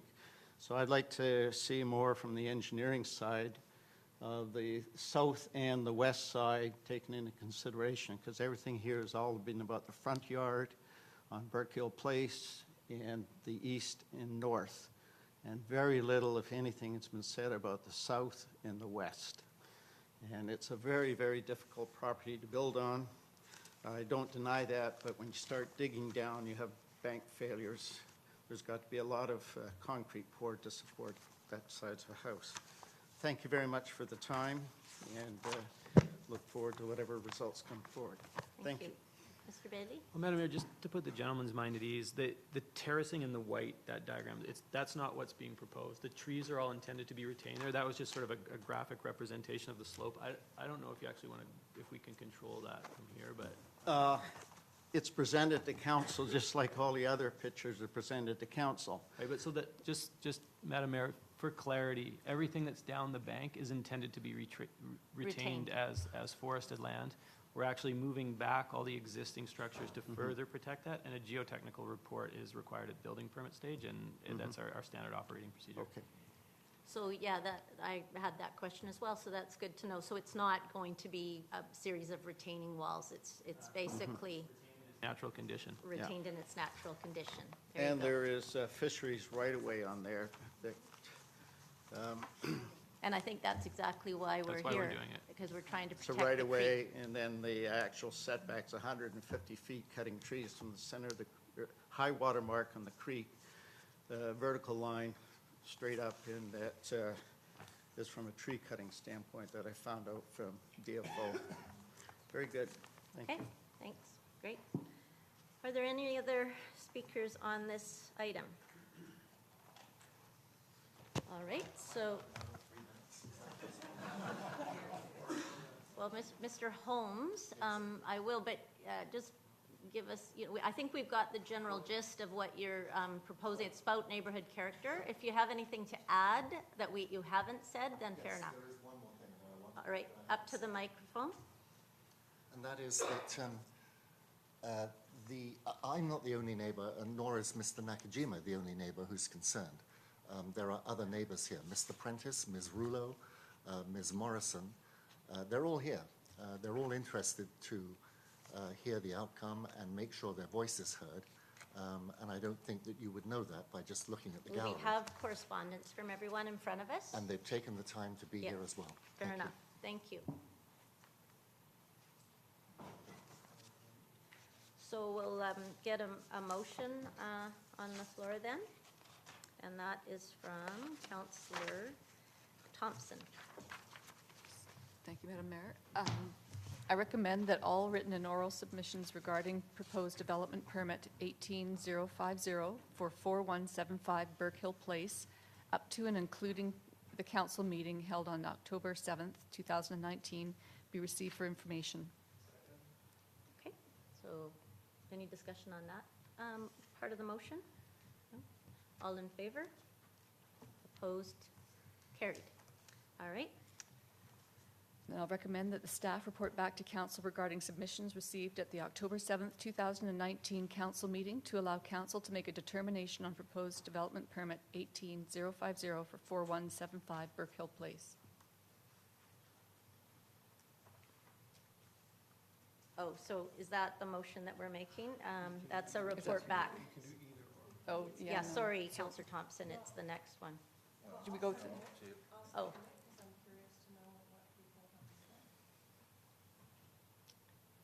All right, so we've got a seconder on that motion.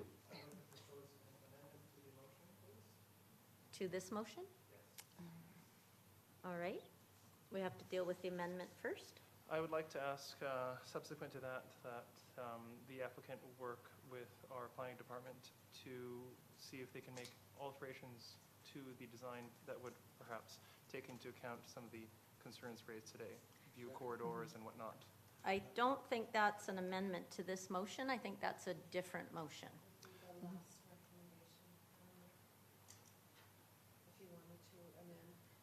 No, so, no, I understand, but what is your specific amendment to I'm this? fine with making a separate motion if that's more procedurally clear. I think what Councillor Wong is trying to do, this is a motion that staff report back to council regarding submissions. I believe Councillor Wong is appropriately building on that and saying, staff report back to council regarding submissions after working with the developer and the neighbors to try to address some of their concerns. Correct. I second that. I think we already have, oh, no, we don't. Okay, so on the amendment, do you have that, Mr. Panneton? No, Madam Mayor, I only got about 3/4 of the way through here. If Councillor Wong could continue, that would be great. Thank Work you. with the planning to see, to make alterations to make modulations to the design. Sorry, to the design that take into account or to mitigate neighbors' concerns with respect to the design.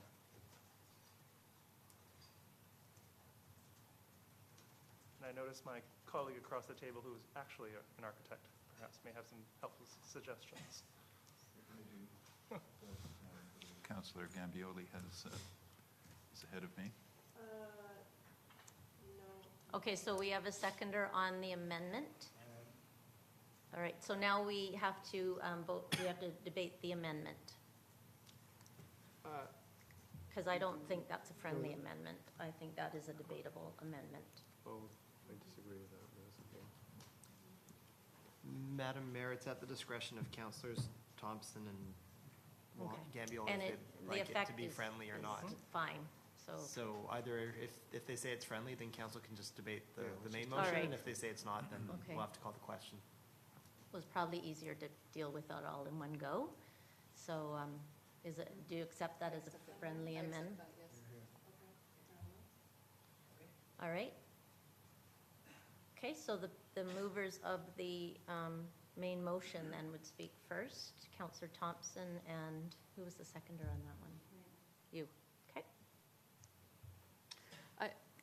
I guess what gives me pause is I haven't seen any external support for this, and I'm afraid I'm not familiar with the engagement process that happened to get here, and it seems to me as though it's very close, but it does need a little extra consideration before we can fully commit to it.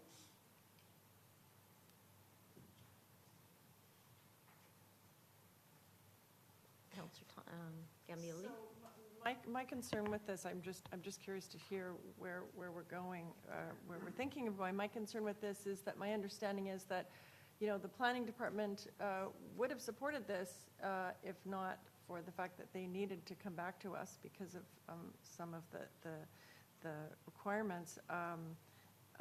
So I'm not quite sure that there's any difference anymore here, because we've all heard all the concerns. Staff have heard all these concerns already. The applicants already worked on all these concerns, already come back a second time. So I'm not sure what sending it back with the same concerns will be able to accomplish. Does staff have any feedback on that comment? Madam Mayor, I tend to agree with Councillor Gambioli's assessment of that. I mean, that being said, we could work with the applicant to, for example, further pull back the walls, but again, staff are comfortable with where we're at on that. And again, I'd like to remind council too that the applicant can come in with a conforming situation that is going to be worse, in my opinion, for the neighbors than what's currently being proposed. And I mean, that's really quite material to this whole conversation. I'd like to harken back to maybe a couple of years ago when we were in this exact same scenario where staff made a recommendation, council did the same thing, told us to go and work with the neighbors. The designer said, forget it, and just came in with a building permit for a conforming situation.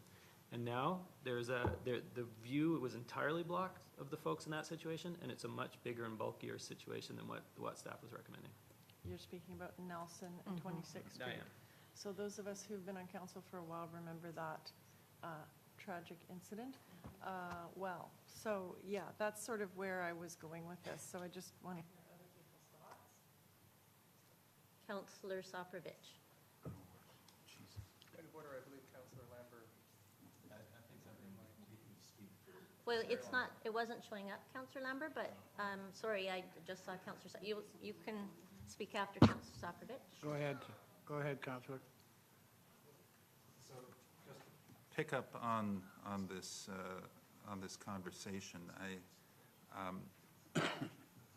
I think it is worthwhile for the applicant to engage with the neighbors to see if they can work to do some modulation of the building design, particularly with regard to the side yard setbacks, to create a little more space and breathing room between the existing buildings and the new building, recognizing this does represent design changes and would likely reduce the overall size of the building somewhat. And it's in the realm of what Councillor Wong was suggesting about referring the issue back to staff. But really, it's not so much for staff to decide as it would be for the applicant to work with the neighbors and come back with something that might be a little less impactful. Consider it as a bit of a trade for the front yard setback that the variance is being applied for. The other thing too that certainly I would like to see, and it wasn't evident in the presentation so far, recognizing it's at the concept stage, is a little more detail on the materials and certainly the landscaping that was brought up by Mayor Booth and a few others. That might again help to blend this building in with the neighborhood. Councillor Soprovich, did you want to speak? Just to reiterate, you know, I met three of the individuals that live in the street, very nice people. I just think that going back, staff can work with the applicant and come up with something different. There you get at least a win-win in the neighborhood. This is a well-established cul-de-sac. The people have been there for a long time. The homes are older, except for one on the eastern side. And, you know, I've never seen so much attention paid in a report to Toppa Bank, which, you know, we concern ourselves environmentally that we pay attention to DFO and all the reasons they put forth. But it's almost overpowering the Toppa Bank, which actually set the house forward. And I think there can be a different application there. I really do. Councillor Cameron? So we're an hour and a half into this, and I would say this is, well, it's important to the applicant and the immediate neighbors. I mean, we have a 600-unit development permit area on the agenda afterwards, and people wonder why our meetings go to 11 o'clock at night. I mean, we are spending time, and so we should, but I think people should realize that the reason why we spend time is because it is important to the individuals involved, and we want to be respectful of that. So I'm just going to note that at the outset. And I don't mind spending the time, but then I don't want to hear criticisms of what our meeting's going too long. This is not a situation, in my view, where everyone is going to be leaving satisfied. The owners are going to feel aggrieved because they have a private property. They've come in with a house that they've designed carefully. I'm aware of the work of the designers on this house and the architect, and they do very, very beautiful homes, high-end, modern architecture, which I enjoy. But personally, I think my views of the merits of the architecture are entirely irrelevant, because we should not be, and we do not legislate taste in council. They've come in with a home about half the FAR.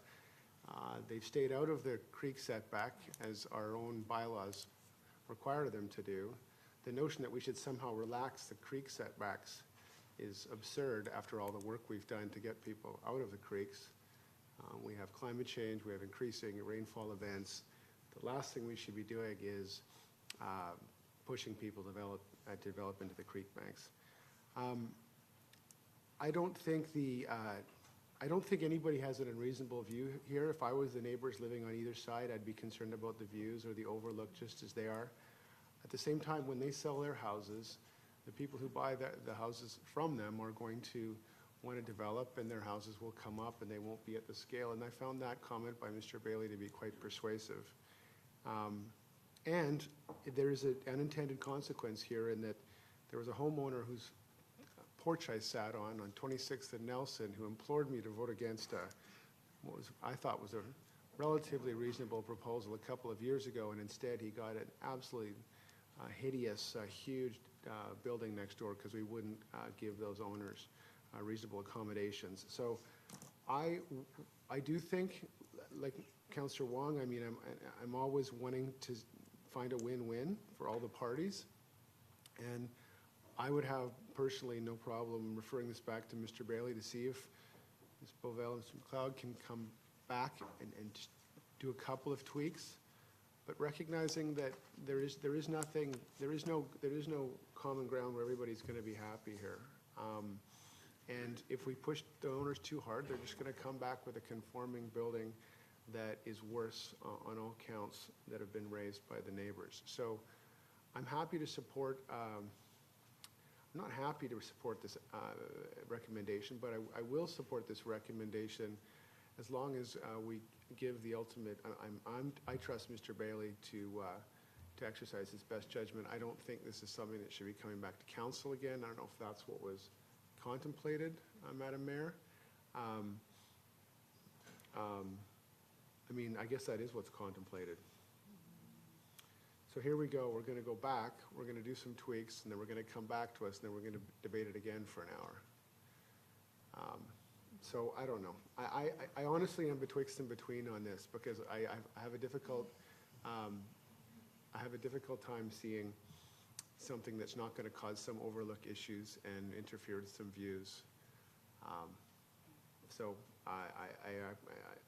I'm up for guidance, Ms. Lemus, because I don't know that much is going to change bringing it back. We can send them back for further discussions, but I'm skeptical that it's going to result in meaningful changes. I would suggest, Madam Mayor, that then if it comes back to staff, we're looking at well into the new year before it will come back to council, well into the new year. So that's just, again, not, it's just a statement of fact. Can I ask a procedural question, Madam Mayor? Sure. Is it possible, Mr. Bailey, if this motion were defeated, that we could approve the development permit subject to some conditions that would hopefully go some direction to addressing the concerns expressed by the neighbors? Madam Mayor, you could approve that. You could amend the development variance permit, I suppose, to put in a condition to have, further design development work subject to the approval of the Director of Planning. I am not an architect. I'm not going to start being an architect, but I feel like if there is a solution that people can live with, at least everyone can live with a little more, it's maybe to pull the edges of the second floor or the top floor in a bit on each side, reduces the overhang, reduces the view impacts, and perhaps some relaxations can be given elsewhere to allow the owners to be made whole. But I fully admit it's not my expertise, but I would be more supportive of a motion to that effect, where we approve it, subject to Mr. Bailey working on these refinements, rather than have this go on hold for 6 months to come back to us to replay this all out. Madam Mayor, if that was council's wish, then I would recommend that council provides, specific direction on what it is exactly you wanted me to look at. For example, looking at pulling back the roof to provide for those accommodations. I think you should provide some specificity. Rather than design it, perhaps the two concerns that I heard that were overarching, other than concerns about the style of architecture, were overlook concerns and view impacts on the neighbors. Well, yes, both of which impact privacy. So am I missing anything? My colleagues can tell me if I'm missing something, but those were the two things, and I would ask you to work with the designers and the owners and the neighbors to see if there can be some compromise in there. That's what I heard. I'm happy to consider something else, but that's what I heard. And Madam Mayor, I guess the other expectation I think staff would want to be clear on is that we may not achieve happiness, if you will, or consensus from the neighbors, but we will work towards those things. The whole process is set up so if the neighbors don't feel like they're being listened to or aren't part of the solution, that it comes to council for a decision. You're essentially punting the decision back to me. If you do that, I think council should be very clear that you're willing to live with and accept the decision of staff if you do decide to put it back to us for said decision. Okay, thank you for that clarification. Councillor Thompson. Well, that puts me in a position to very awkwardly retract the motion. And I'm not quite sure, I'm sorry to turn this into a bit of a gong show, but do I read out the second part of it? Yeah, Mr. Panneton. Madam Mayor, it would probably be best if council finished comments on the motion on the floor and then voted on it with an eye to perhaps defeating it, and then we could move to the second one. Yes. Just since it's already been amended and there's a lot of things going on, that'd be easiest procedurally. So you're no longer supporting your motion, is what you're saying, as far as the debate goes. Okay, thank you. Councillor Lambert? Okay, so what are we debating now? I'm not sure. Do you have any more comments on the motion on the floor? Yeah, well, I do actually. The comment I have about this coming back in 6 months or so, the way I see it, I don't think that staff really have to be involved in any significant way in working with the applicant. I think it's the applicant working with the neighbors. They're well qualified architects. You're on the same page with the design that they've provided to date, and that's acceptable. If there is something by way of an improvement that can be suggested by the architects in their further consultations with the neighbors, I'm assuming that you could you could accept that and forward that through to council without a great deal of work. I don't want to make a meal out of this for staff. I'm just trying to find a way that there can be these Well, I little think tweaks. Councillor Cameron's path forward would be to actually defeat this motion and amend the third motion, right, Councillor Cameron? Yeah, so, The problem with that is that we're going to have to state quite specifically what it is that we want them to do. And I think they can gather. you could broaden the amendment and not be specific, but Mr. Bailey wanted us to be specific. So I think we just have to kind of land on something on this. Point of order on that, Madam Mayor. Yeah. I don't feel qualified, and nor am I sitting in this role to start designing houses. This is something that should be done by our staff, or at least making recommendations. But as you said, Councillor Lambert, by the designer and the neighbors working together, and then putting it to our Director of Planning for determination. I have no expertise in this regard. What I'm looking for is something that works for all parties. The two issues that have been identified are overlook and view impacts, and the attendant impacts on privacy. Anything that improves that, in any substantial way, will be an improvement on the project. Because if it comes back to council, how is everyone to know if that's going to be enough? And how are we, against what metric are we going to determine whether it's enough? None of us, with the possible exception of Councillor Lambert, are qualified to make that determination. So, all right. So thank you for that. I have Councillor Gambioli and Soprovich signed up as well to speak.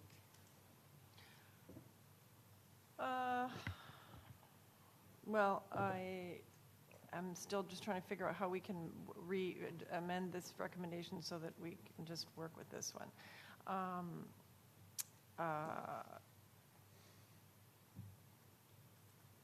Can we not just say that staff make a determination on the proposed development permit, working with the applicant?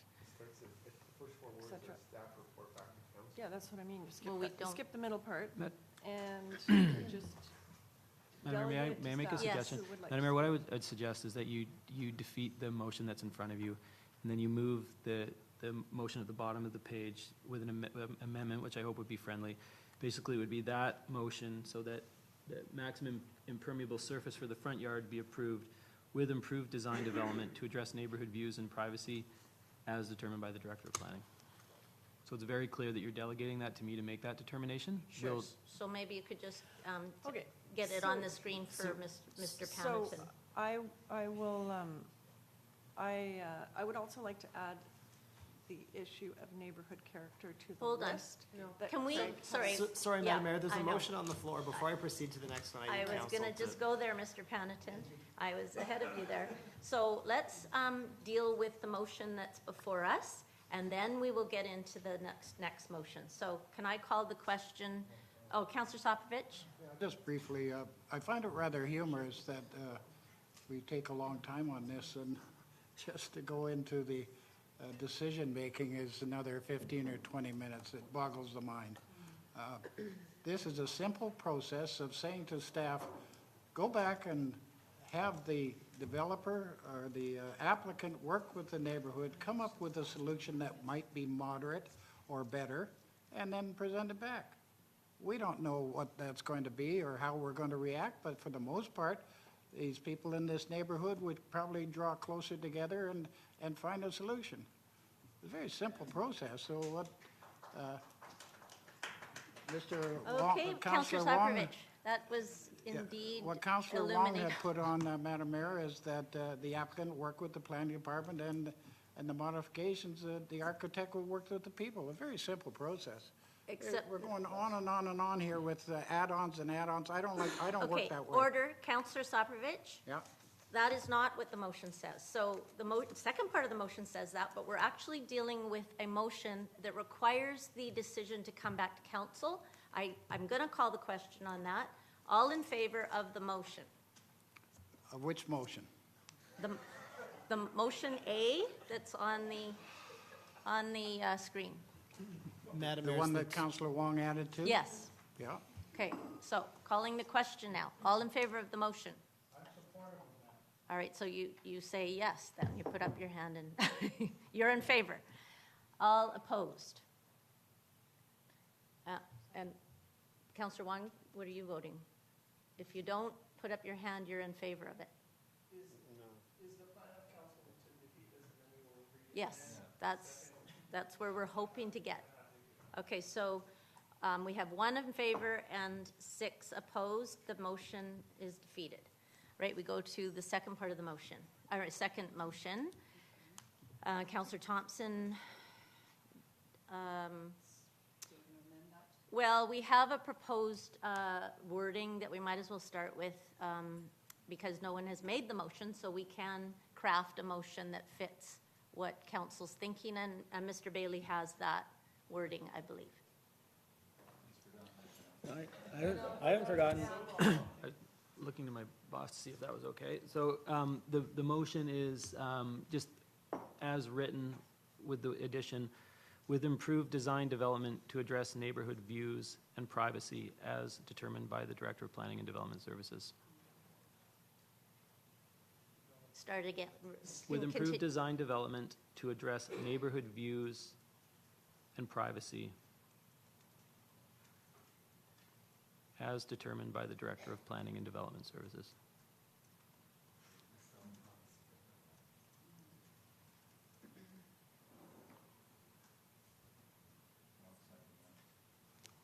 So we've got, we need a mover. Councillor Thompson? Yes, I'll move that we accept that as written. Okay, and Councillor Lambert, you're seconding that? All right, so we've got the motion discussion, or do you want to speak to your motion, Councillor Thompson? I guess just very briefly, I think this is the more improved method to go forward with. Okay, so did you want to add anything, Councillor Lambert? Well, yes, it simplifies the process. By doing this, we're referring it back to Mr. Bailey, and it doesn't come back to council. But I'm comfortable with that particular approach. Saves some time. We've discussed the issues. We know what they are, and trust that Mr. Bailey, working with the applicant and the applicant's architects and the neighbors, can come up with a suitable conclusion. Okay, so that's clear. Did you want to say something? Madam Mayor, I just want to be really clear that I fully expect that not every neighbor will be happy. I fully expect that staff will likely get some correspondence saying that some or all of the neighbors will be unhappy with the decision of the Director of Planning. I just want to be really clear about that. But I'm just being really upfront about that, so you're aware. Thank you very much. Councillor Wong? Councillor Soprovich? No, that change is going to take place if it doesn't come back to council, or will we be notified as to what the Director of Planning has done with the neighborhood and the developer or the applicant? Madam Mayor, yes, I'll let you know what I decide. Councillor Gambioli? Strange way of doing things. So I'm still interested in the question of neighborhood character. Landscaping issues, all of the main issues around that. Is that going to be gathered as part of this motion, do you think? In your mind? Madam Mayor, that is not in the motion that's in front of you. I think that neighborhood character is something that speaks to the issues that are in the motion, neighborhood views and privacy. I understand from the conversation the tone and the intent, so I'll take that into consideration in the decision making. Okay, yeah, my concern is pushing people too far, and I don't want to have the same result as we had 3 years ago. That was a real disaster, so we're on the same wavelength there. And yeah, just to sort of build on that though, I think that fundamentally, and it's maybe stating the obvious, fundamentally, the choice isn't between this and the status quo. It's between this and something else that may be worse than this.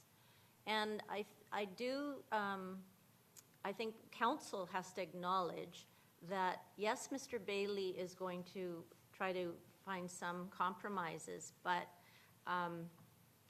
we've gone through this before, as Councillor Gambioli said, and there has to be a recognition that,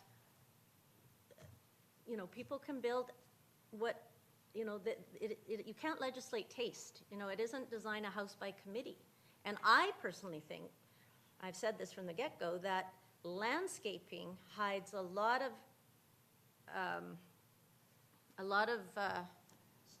concerns.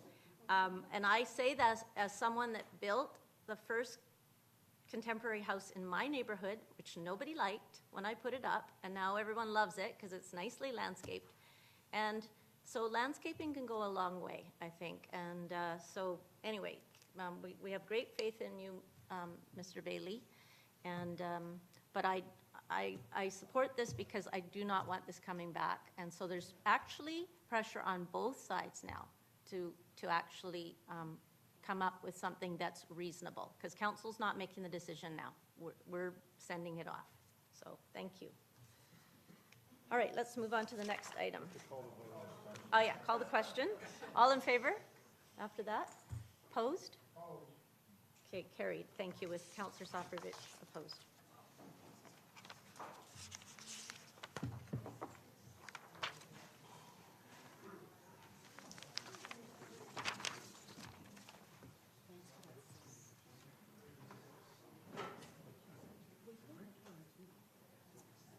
So we'll move on to the next item, which is the proposed 2020 permissive tax exemption bylaw. And we've got Ms. Almas here to speak to this. Is Ms. Almas speaking to this, or is Mr. Shedrinsky speaking to this? Thank you very much, Madam Mayor.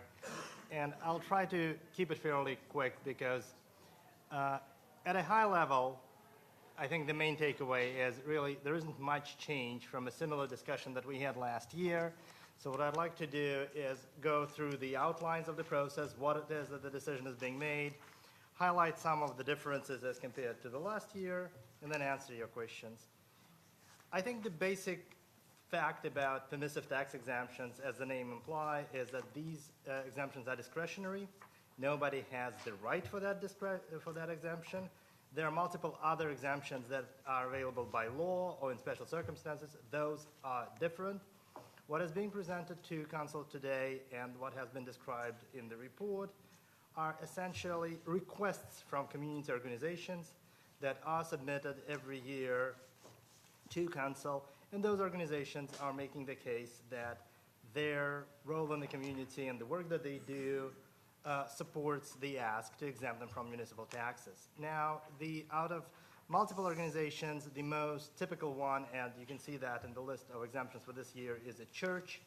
And what happens there is that churches do have statutory exemptions for the building of the church, but the surrounding lands are not subject for statutory exemptions, and surrounding lands are fairly big, which is why those organizations request you, the Council, to consider their case and, if approved, to grant them an exemption.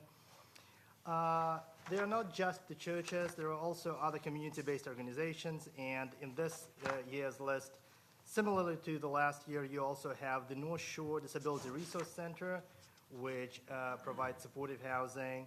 And there is also the Kiwanis Seniors Housing and Community Services Society, and of course the Royal Canadian Legion West Vancouver branch. In addition to that list, which is exactly the same as you had last year, there's just one organization that is new for this year.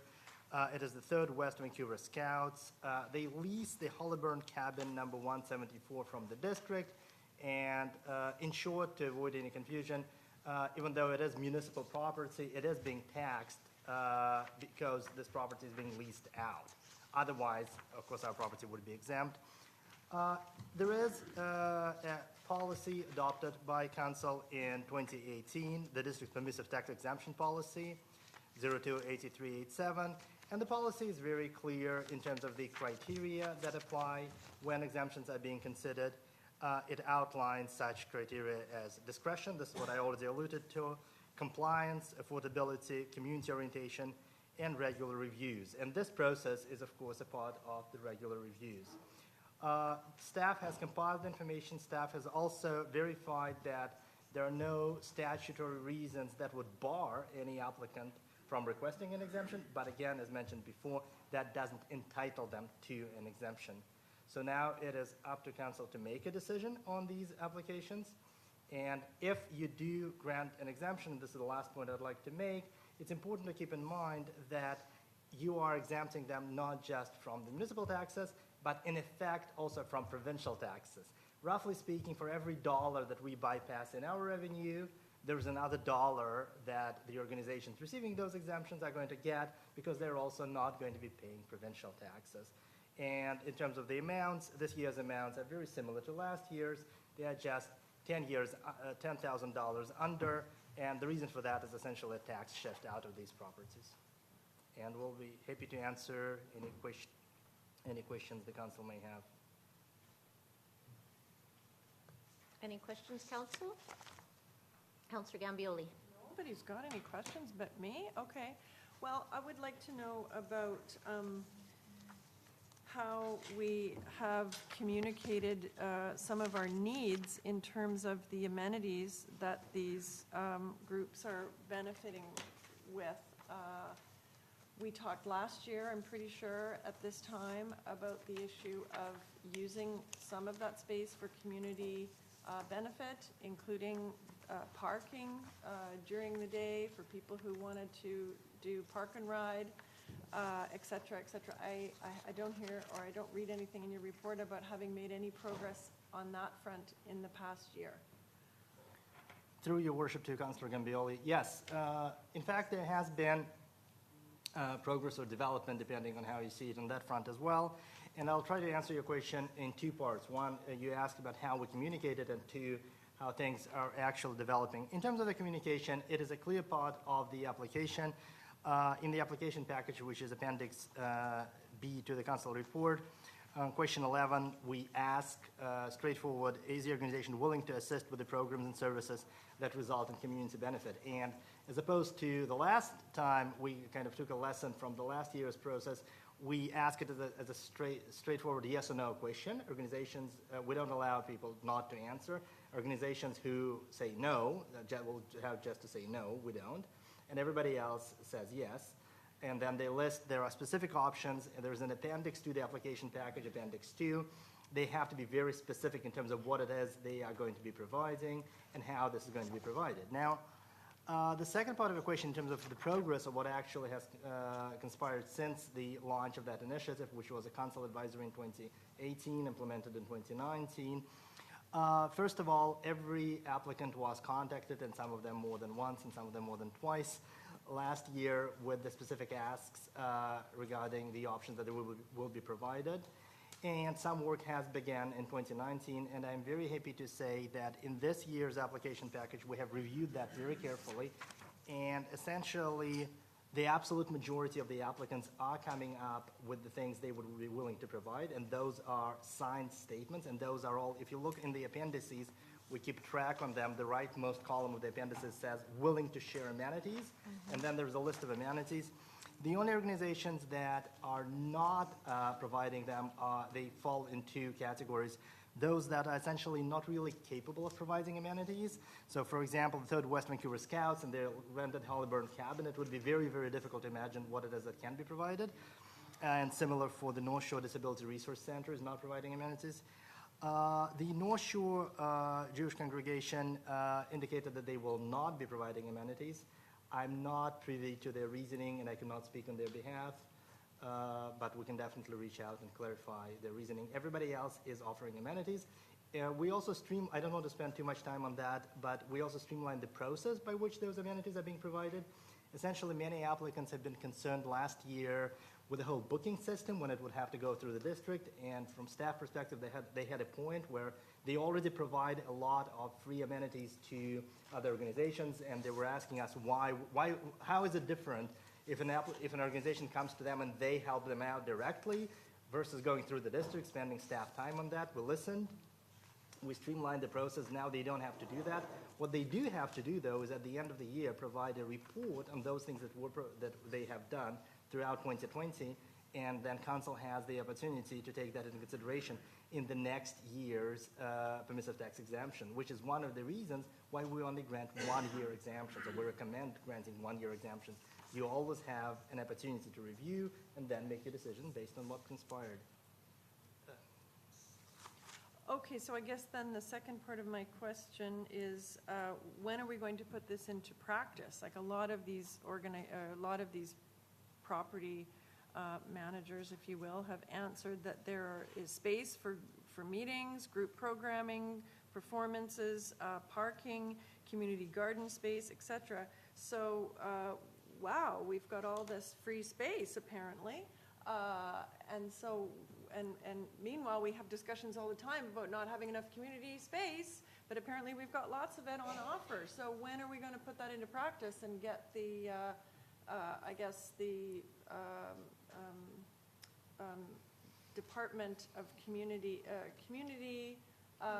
Services, thank you, department, et cetera, on this. All these parking lots could be park and ride. We went over the bus problem, and everyone out in Caulfield says they can't take the bus because they don't have anywhere to park their car where there's a bus. So we've got lots of space. When are we going to put this into practice and tell everybody about it? Through your worship to Councillor Gambioli, there's one very important point that I'd like to clarify with respect to the amenities being provided. We are not allowed by law to do trading. It's somewhat similar to the CAC framework. We cannot sell privileges. We cannot sell exemptions. That is very clear. There was extensive legal analysis done, not just for us, but for other municipalities as well. So it remains a voluntary act. We do not acquire any rights for the property or for the use of the property owned by the applicants.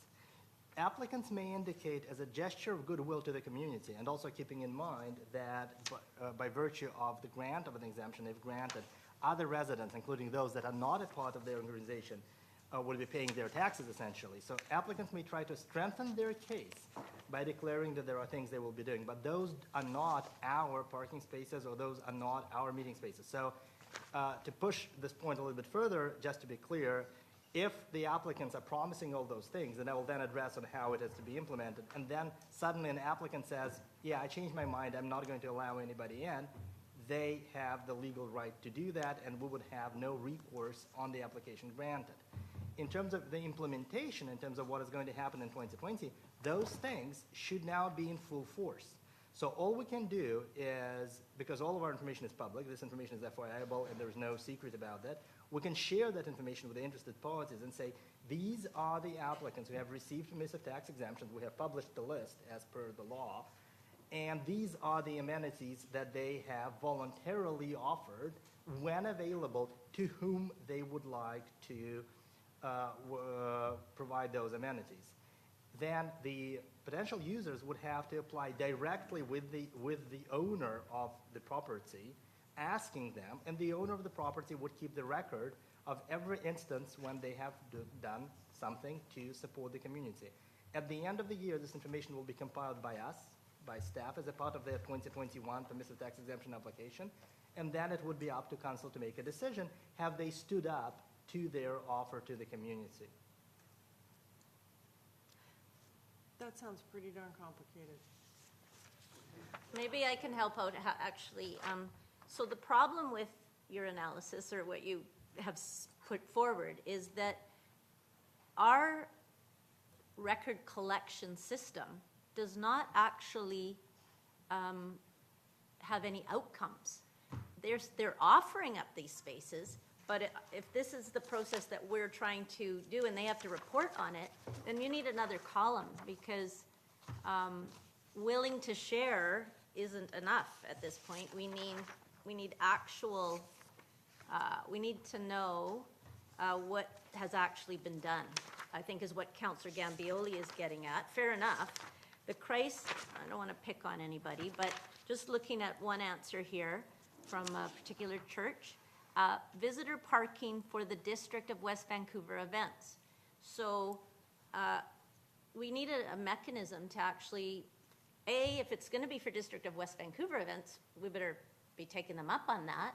And we need sort of a reporting of outcomes, because otherwise we can't, if you're just willing to do it, there's no mechanism to determine if it actually has been carried out. Madam Mayor, acknowledging that, yes, this is a complication, we have considered that, and this is exactly the reason why, starting from 2019 and then in 2020, we have informed all the applicants that there is going to be a tracking system in place, and it has been implemented in this year's as well, even though there's not much reporting to be done based on only half of the 2019, but it was working. If you look at Appendix 1 to the application, and we have communicated to all the applicants that this will be a mandatory part that will impact their ability to receive the next year's permissive tax exemption, Appendix 1 is aimed at that exact issue. It is aimed to document all the benefits that they are providing. So as a part of the application, we're asking two separate questions. One is the one that we've been discussing right now, what are you willing to do? And the second question is, what have you actually done?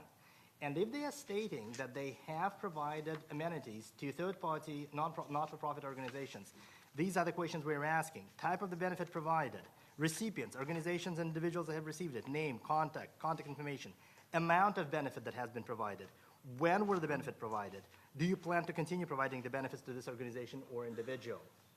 So all of these things would have to be answered, signed, and submitted to the district as a part of the new permissive tax exemption process at the end of 2020, and based on that information, we can make a decision. And to prior comment by Councillor Gambioli, through your worship, I agree this process is not necessarily automated, or it's not as streamlined as we would like it to be, but part of the complication arises from the legislative framework, where again, we cannot trade, we cannot lease, at least not easily, their space. And secondly, part of this process is actually easier and more streamlined than the potential option to book through the district would have been even more difficult, because then every applicant would have two streams of users of their space, those that come directly and those that come through the district. And it raised a lot of concerns, and we have met with a lot of representatives from the religious institutions and from other organizations who said, basically, we don't want people to book one space through multiple different routes. That would make life very difficult for us. Please let us handle the booking.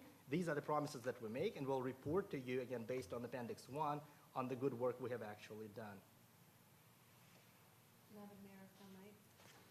Yes. So the amount of work that staff within financial services and across the organization have done to get to this place has been quite extraordinary. And the fact that I don't know of any other municipality that has gone as far as we have.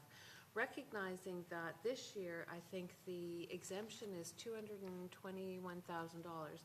So it's not little money anymore, and it's money that if they are granted the exemption, every other taxpayer in West Vancouver must pay and make up for that exemption. So we've received not a lot of pushback. I think this is new for a lot of the organizations that we're having these conversations with, but we will continue to become more rigorous as we go forward and look for other ways to actually take advantage of the amenities that they are offering where they can.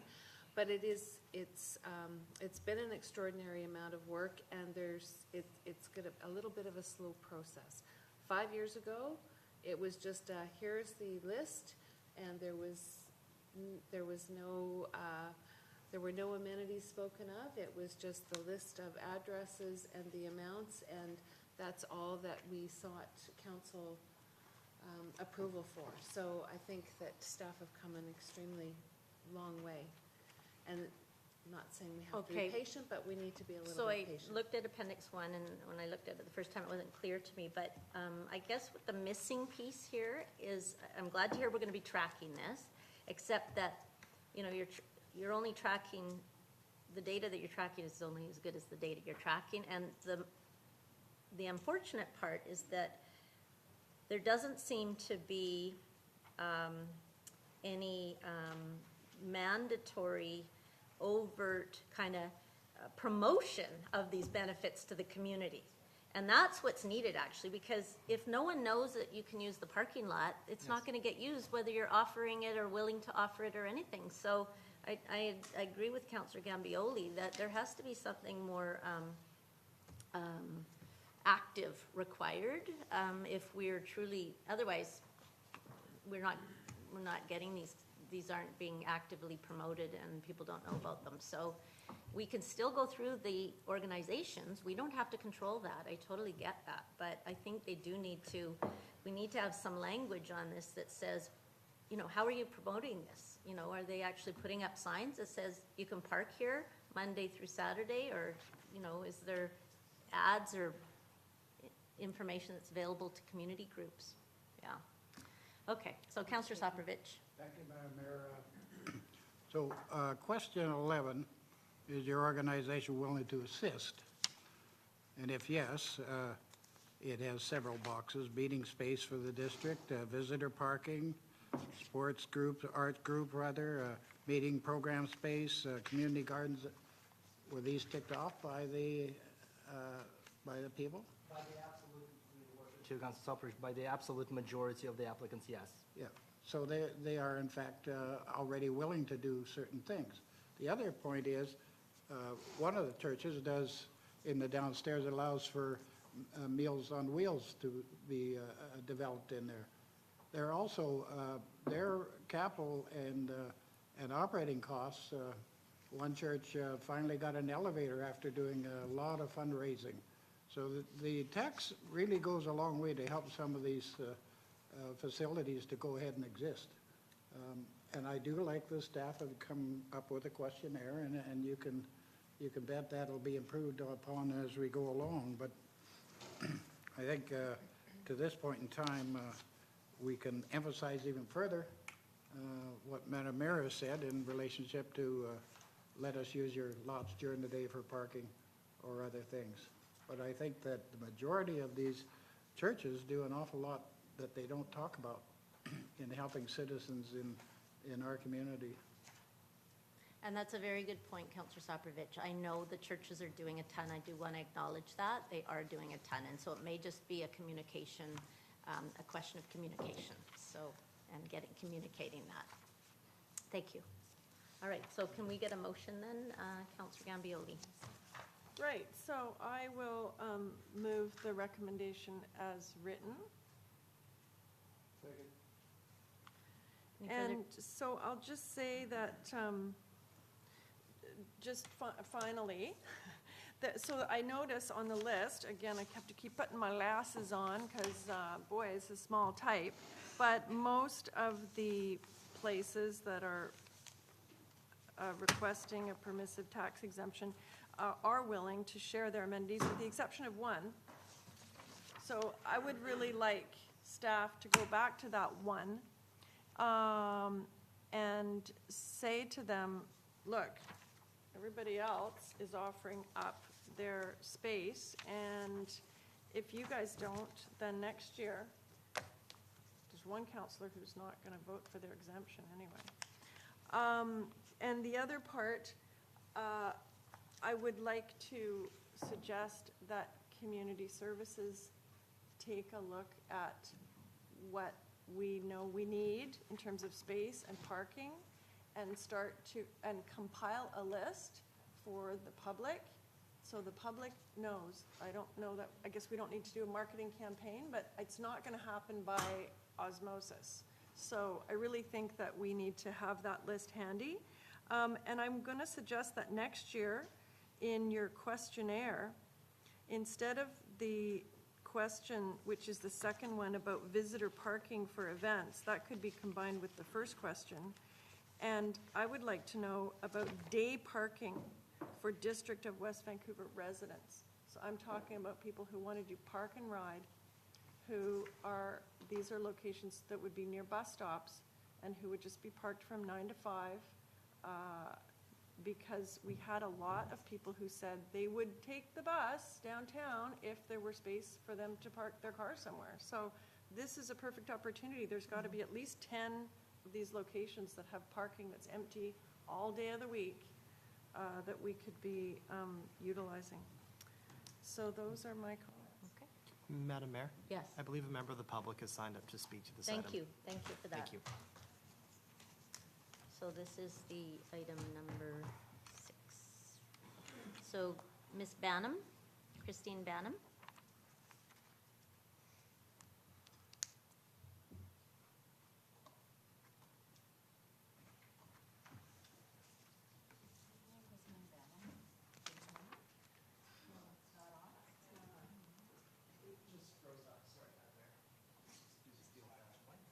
Okay, thank you. Christine Banham.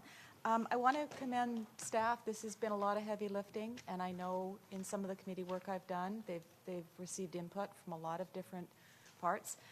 It all does come down to question 11, which is the hard part of showing, where is the community benefit? Because that's really what the question is. It's not about turning the district into a booking Ticketmaster for community space.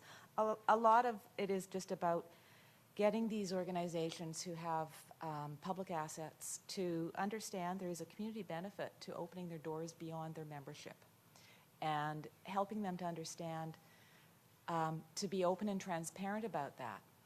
Because I think we do understand that a lot of the places of worship do an awful lot in the community, and helping all of us to understand what they do and how they do open their doors goes a long way to understanding why they're deserving of a permissive tax exemption. And I did notice it was quite embarrassing that there's 3 places of worship that were not forthcoming on that. And it's, some of them you just can't understand why. But that, I think, is the main point that needs to be discussed, that we're looking to see that they're using their assets for the benefit of the entire community and not only for the purposes for which they have been created. I know some of them get confused with the idea that their main mission, being a place of worship, is what makes them worthy of a permissive tax exemption. They've got it wrong. That's why they've got the statutory exemption. So I think maybe there needs to be a tiny bit work done with a few applicants to help them understand what is the difference between a community benefit for all, the fact that anybody could walk in to their Sunday or Saturday evening service is not the benefit that we're trying to tease out of this. It's the idea of using those spaces for the whole community for purposes other than what that asset was for. So, yeah, just keep on working, and with that lens of it is a community benefit. Tell us what you've done. Be transparent. Show that you actually are doing the good work. And open the gates, let people in. Thank you. Thank you. Madam Mayor, Yes. I apologize for the interruption. So for whatever reason, our AV system is on the fritz, which essentially means that I can't enable at this point any councillors' microphones. So what I would ask, So what I would ask is that after council calls the question and votes on this motion, we declare a short recess. We're going to try and reboot the system, but we're not IT staff, so we're going to do what we can. Okay. Thank you. All right. So, did you read the motion? Okay. Mr. Evison, did you want to speak to this item? Thank you, Madam Mayor. I'm sad that we've had this conversation. We're having this conversation and questioning what churches are doing. And I would ask if you would hand those to each member of council. I'm not speaking for all churches, but I think I reflect what many, if not most churches would be saying. West Vancouver United Church, for example, it's full, it's busy, the parking lot is occupied every day of the week, 7 days a week. We did a survey on our parking about 2 years ago, and the parking lot is 75% full every day of the week. It's used by all members of the public. It's used by, obviously, people immediately adjacent to the church. Pumpkin Day, yesterday, the parking lot was full before the church services at 10 o'clock in the morning. If there's a memorial service, the parking lot will be full. The immediate neighbors use the parking lot we used to have a sign which said something like, you will be towed or apply to such and such a parking company. I had it removed. There's nothing.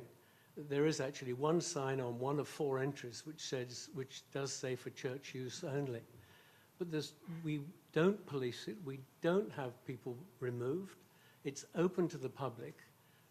But we have to have the facility and the opportunity to be able to use it 100% of the time on certain occasions. And I think, as you'll see from what I've handed out, that's only a part reflection of what the community benefit I believe that Westvan United Church contributes to the community. The meeting that we had on last Thursday, and you were there, that was sponsored by Westvan United Church. I could go on, and I'm sure there would be 15 or 16 other churches which would say much the same as what I'm saying. There may be 1 or 2 exceptions. But as I said, I'm sad that we have to prove, in a sense, that the church is, there's a great benefit to the community. It works very hard. It involves a lot of people. Thank you. And Mr. Evison, I thank you for that reminder, and I think it is more a matter of telling the story, telling the good story of the churches and what they do. I know I met with the minister of St. Stephen's, and he reminded me that at Christmas time, they serve a turkey dinner, and some people have nowhere else to go on Christmas Day, and you know, what they give to our community is valued for sure. And so it's more of a question of awareness to the general community, and also giving the churches an opportunity to tell their story. So But we pay staff to go and do many of those services. Yep. No, that's great. Thank you very much. Yep. Okay, so call the question then. All in favor? Opposed? Carried. Thank you very much. Madam Mayor, by some freak occurrence, the system's back to functioning perfectly, and we didn't do anything, so. A divine intervention. I'll keep my fingers crossed, but the recess will not be required at this time. Thank you. Thank you. All right, so we'll move to item number 7, the 5-year financial plan.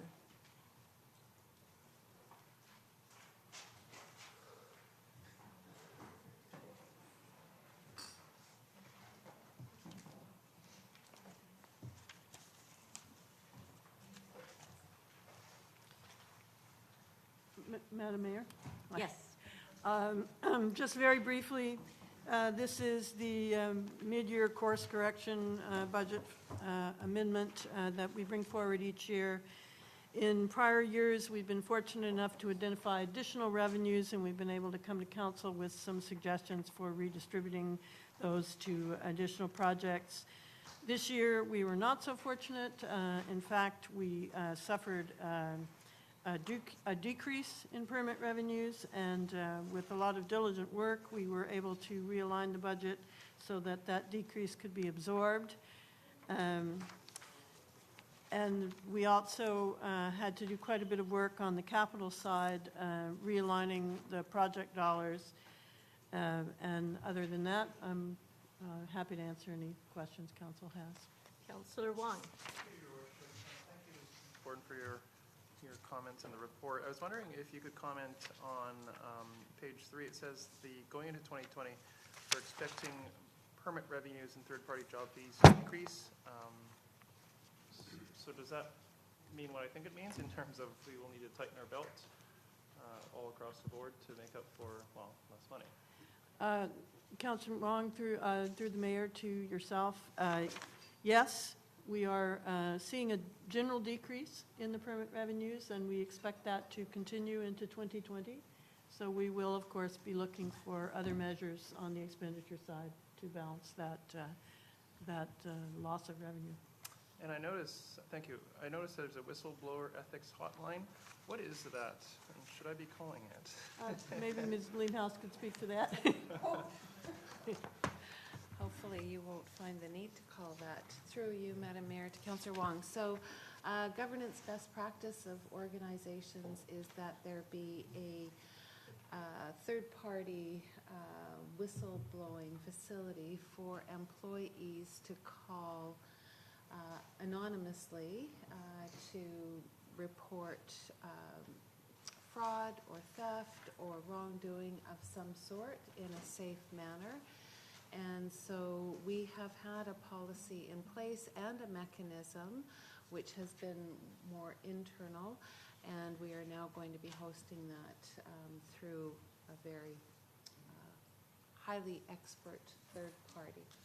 So do other municipalities have a similar thing, or are we on one of the own? No, there are very few municipalities that, although there are more moving towards it. So, and it's a fairly lengthy process to go through to be able to have a whistleblowing policy that is held sort of securely. We have to work through the Office of the Privacy Commissioner. We have to do an assessment. And so for us, it's taken probably longer than we would have liked. And I think, but I do know that other municipalities are moving to this.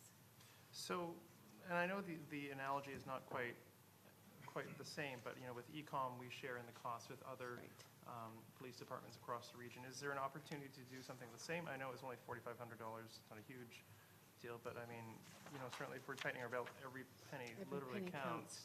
And so to work with our metro colleagues, or maybe in the province, because certainly this is a best practice that really should be implemented everywhere. Agreed. So based on an earlier conversation that you and I had, I did follow up. It's almost like a license. So each municipality has to have its own. So it's no, we cannot share it like we do ECOM. Fair enough. Thank you. But thank you. No further questions. Okay, no other questions? Councillor Soprovich. Thank you, Madam Mayor. Ms. Gordon, do we have any idea what the actual cost of the revitalization of Municipal Hall is to date? Your Worship, I think through you to Councillor Soprovich, the current budget for the current phase of work that's being done, I believe this is public. Yes. Is I hope I get this number right. It's around $7 million. I think it's slightly more than $7 million. 7.2. No, not to date. That's the entire That's not the cost amount that's been spent. for That's this the budget. phase of the project. Okay, of the $7 million, how much has been spent to date? I don't believe we've actually received an invoice for a progress draw yet. Certainly, the construction people have been working away diligently, but they haven't actually sent us an invoice to pay. So I'm sorry, I can't answer that question. Well, Ms. Gordon, I was just going off the sheet here that describes the capital adjustments, and it states that repurpose Municipal Hall, in brackets, 65,000, 167,000 in brackets, 739 in brackets, 355,000 in brackets, and $1.8 million in brackets. Are those the contributions to date? Those are some of the contributions. There was some funding which had already been provided in the regular budget for this project. Those were the adjustments that we made to actually increase that budget to a point where we could actually sign the contracts for the project. Right. What happened was that we found ourselves in a very difficult situation where we cannot sign contracts for which we do not have budgets in place. But we found ourselves in a very difficult and challenging situation, not only in signing the main contract to do the work, but also in signing the contracts for all of the subtrades.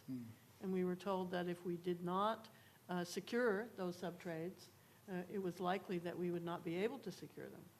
So we had to move very quickly to realign some of the budgets that had been provided in other areas, which you see here, to supplement the existing budget. Ms. Gordon, you do a terrific job. I want to ask you, based on the necessity to fulfill the obligations here of around $7 million, we have other projects around that seem to extract an awful lot of money. which you have to keep control of. And I just find it fascinating without industry in this community that the taxpayer is forever having to shell out and will have to do in the future of quite some time. If we have priorities, Ms. Gordon, financial priorities that we should in fact be working on those and saying, this is what we're going to do, and we're not going to go past that. I'm sure that you reiterated that to us before. Councillor Soprovich, I think we're just talking about this budget amendment bylaw at this point, not the priorities of council. No, I'm just using an example of the amount of money that goes out in this community, and every time we turn around, there's another hand needing the money. It's the world we live in. And Ms. Gordon is doing an exceptionally fine job. I just feel that maybe there should be an answer from her to say to this council, quit spending money and let's get down to some brass tacks and start not funding everything that comes in sight. You don't have to answer that, Ms. Gordon. Thank you. Okay, so any other questions / comments? All right. So can I get a motion on this matter? Councillor Soprovich. Yeah, I'll do that for sure. I'll move that, that as described in the report dated September 16th, 2019, regarding 2019 budget amendment, 1, the proposed 5-year financial plan bylaw number 5016, 2019, amendment bylaw number 5035, 2019, be read a first, second, and third time. And I'll move that the transfer of $13,077,803 from the provision of the reserve expenditures to the fund 2019 capital projects be approved. Second. All right. Any further discussion, debate? All in favor? Opposed? Carried. Thank you. Item number 8. Do we have a, yes, we do, from Ms. Elmas. A brief report.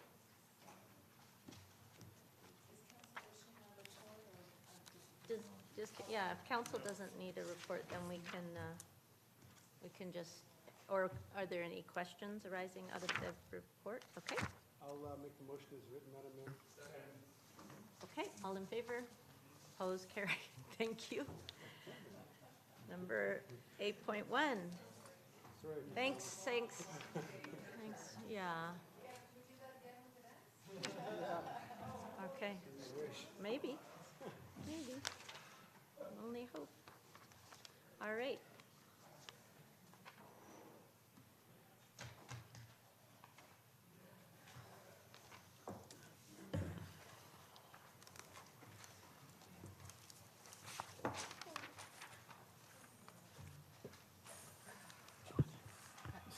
Good evening again.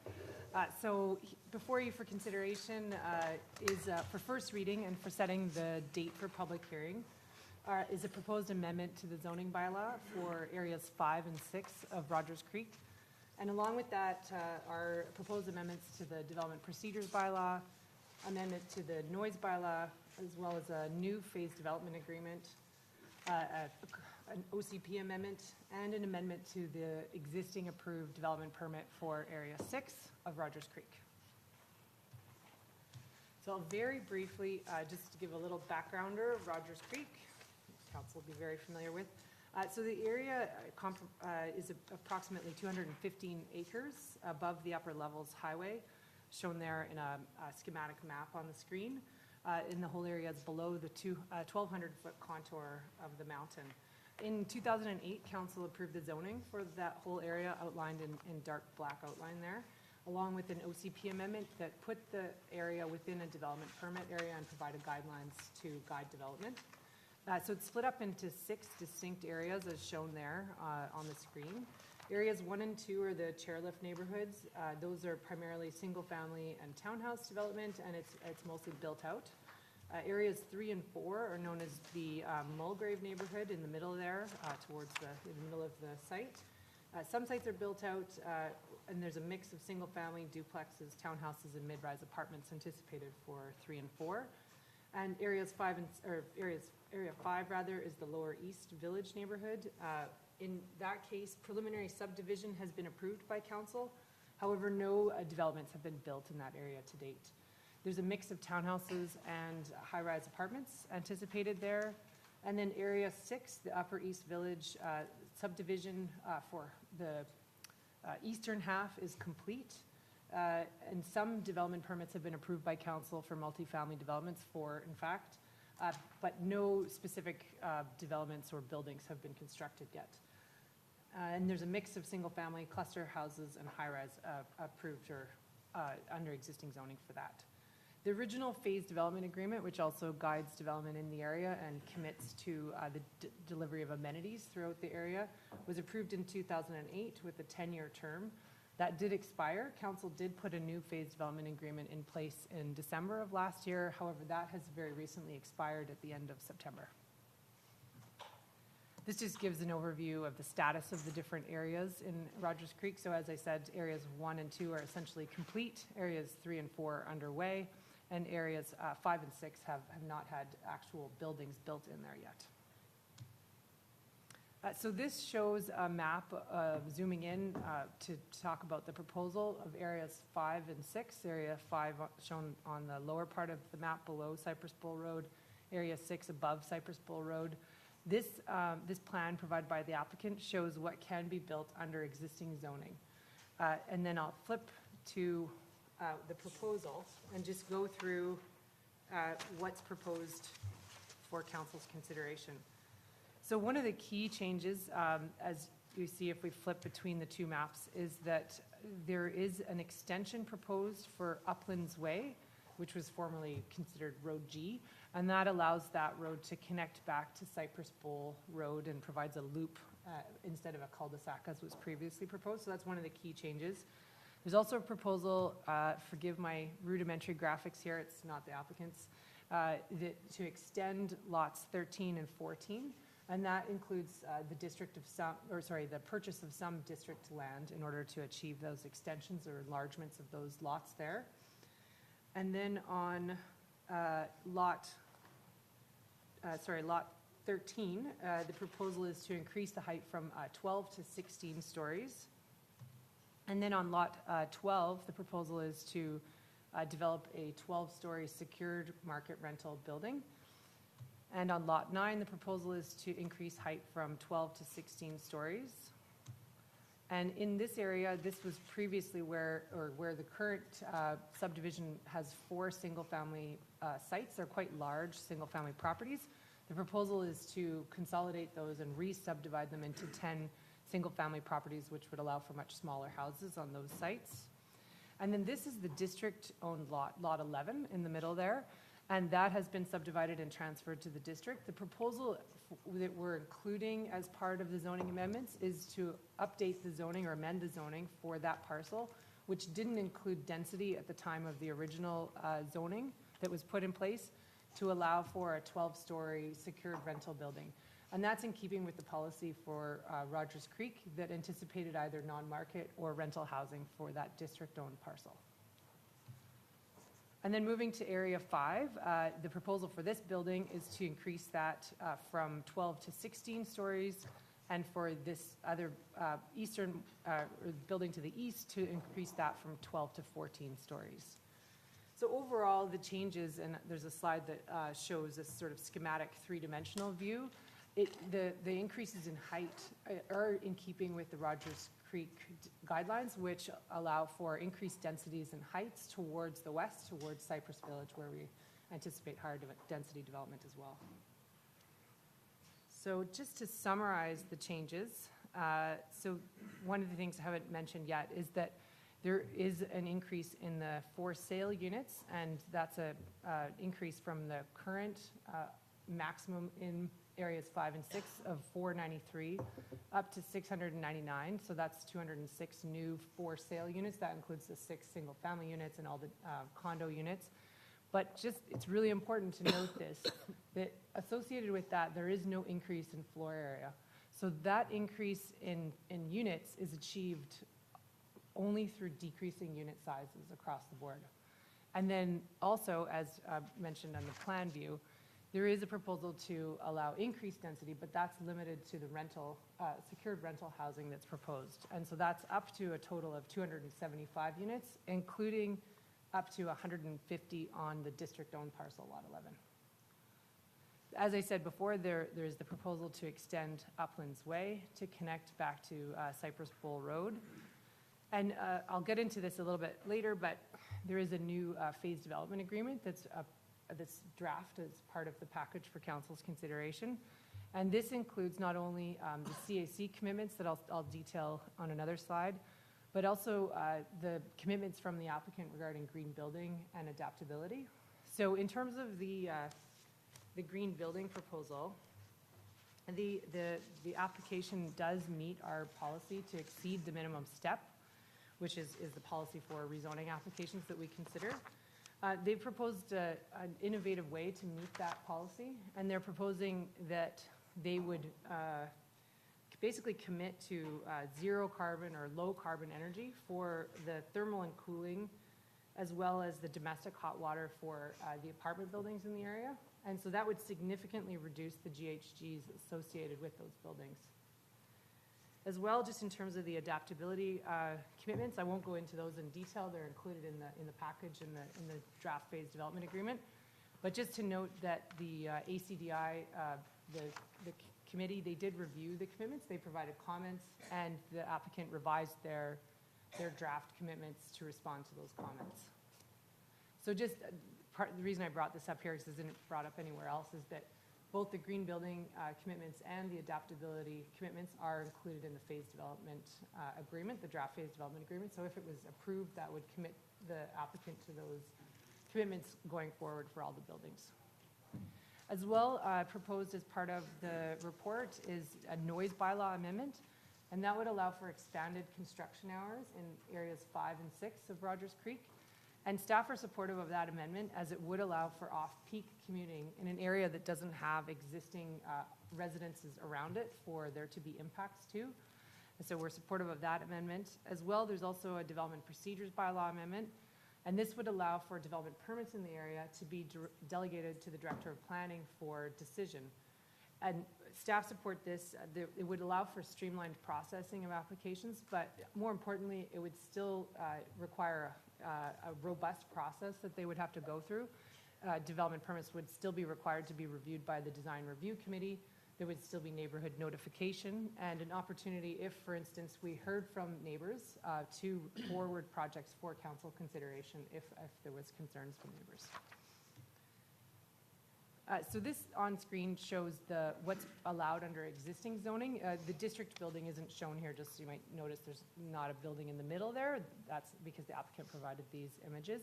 So this is what's allowed under existing zoning and the heights that are allowed under existing zoning. You can see those are 12-story buildings for the buildings that are on the western edge of both 5 and 6. And then you can see here, this shows the proposed height increases with the increased height shown in yellow, light yellow there, and then the increased, the additional rental buildings shown in orange. One thing to note about this is that as the strata buildings are not proposed to increase in density, what this allows is for taller, slimmer buildings, and we're supportive of that as well. So just in terms of council's policies under the OCP that are relevant for the project, the OCP does support securing new purpose-built rental housing stock and increasing the diversity of our housing stock, which this proposal does for both those items. As well, the OCP supports using district-owned lands to increase the availability of more diverse and affordable housing. And generally speaking, as I mentioned before, the OCP for Rogers Creek, it supports the protection of environmentally sensitive areas, and it allows for density and height to be concentrated towards the west, which this proposal does. So just to give a summary of the proposed CACs and what's included in the phase development agreement. So the CACs that the applicant has offered, and we've had a third-party review and staff recommend acceptance of, is the package is $7.14 million. And that's split up into a proposed $2 million for delivering lights for the mountain path, both, that's the upper mountain path and the main mountain path. And there's also 1% that's proposed to be allocated to the Public Art Reserve Fund as per council's policy, so that's approximately $71,000. And then over $5 million is proposed to be cash that would be unallocated and would be paid in the phase development agreement. $3 million would be paid, $3 million and a little bit would be paid prior to zoning adoption, and then $1 million would be paid upon subdivision of Area 5 with a no later than date, and then a subsequent $1 million paid upon subdivision of Area 6 with also a no later than date. And then just a couple of other things to for council's awareness. As I mentioned, in order to extend the two westernmost lots in Area 6, the lots 13 and 14, there is an amount of district land that's required for purchase to consolidate into those lots. So that land is approximately 1,533 square acres, through square meters, pardon me. It's a good deal. And so the amount that has been agreed to in principle by the applicant is $2.86 million for that purchase. And then also just to note that the PDA, the phase development agreement rather, has lapsed. However, there are outstanding commitments within that are included in the new draft phase development agreement. So that includes $2.5 million that is due upon issuance of building permits for the 245th unit in Rogers Creek. We haven't hit that number yet. And then $500,000 for environmental remediation projects, and then also final delivery of both of the mountain paths. So that, so just to conclude, we're recommending support of the proposal and that council give the bylaws first reading and set the date for public hearing in November in council chambers. And I believe we do have a date. I might look to Mr. Paddington to confirm that, but I had just put November here. Madam Mayor, at this point, staff are recommending Tuesday, November the 19th at 6 p.m. Thank you.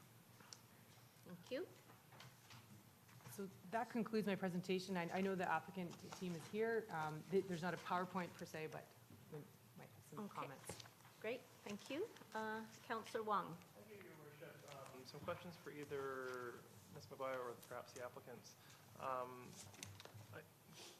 So of all these units, what sort of timeline are we looking at in terms of it being fully built out and fully lived in? Like when, what are we looking at? Surely not all next year. That's not true.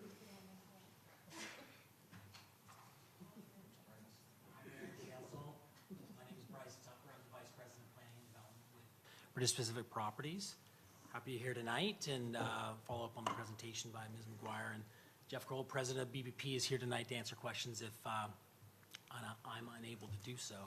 I can get into, I was going to kind of add a little bit of commentary maybe to the presentation first, and then maybe some questions. Is that okay? I prepared a little bit, prepared some stuff. Or do you want me to just get right into questions? Madam Chair, your call. Sorry, you can go right into question. Well, do you have it? Is it brief? Let's do questions. All right. Okay. It's brief, but let's do questions. All right. Okay. Maybe you can try to work in, yeah. The new phase development agreement, which I bet that we're proposed to enter into, is a 10-year agreement. Although we'd like to see us accomplishing the full build out of Rogers Creek prior to that. Obviously, a lot of that has to do with the market and the conditions there. We also have a project called Cypress Village that's kind of in the mix and being worked on the policy stage now. And I think our perspective on that is, as you could probably imagine, is that if we can succeed in adding some commercial services up there and creating a bit more of a fuller community, that we think that that's going to be a successful piece in allowing the absorption to increase in Rogers Creek. So there's a few external elements that would kind of impact it, but for sure within the 10-year time frame and hopefully much sooner. So given current market conditions, I know because I get the sense that some parts would have been built out already and it's been 10 years. So realistically, what are we looking at? You know, I know we can't predict the future, but... in terms of time? Yeah. I think the 7-year horizon is something that's, I would say, give or take, is on our minds. And as I said a little bit, is a function of Cypress Village. If for instance, executing on some of the commercial is associated with some mixed-use components, depending on what that looks like, it might have impact on Rogers Creek as a whole.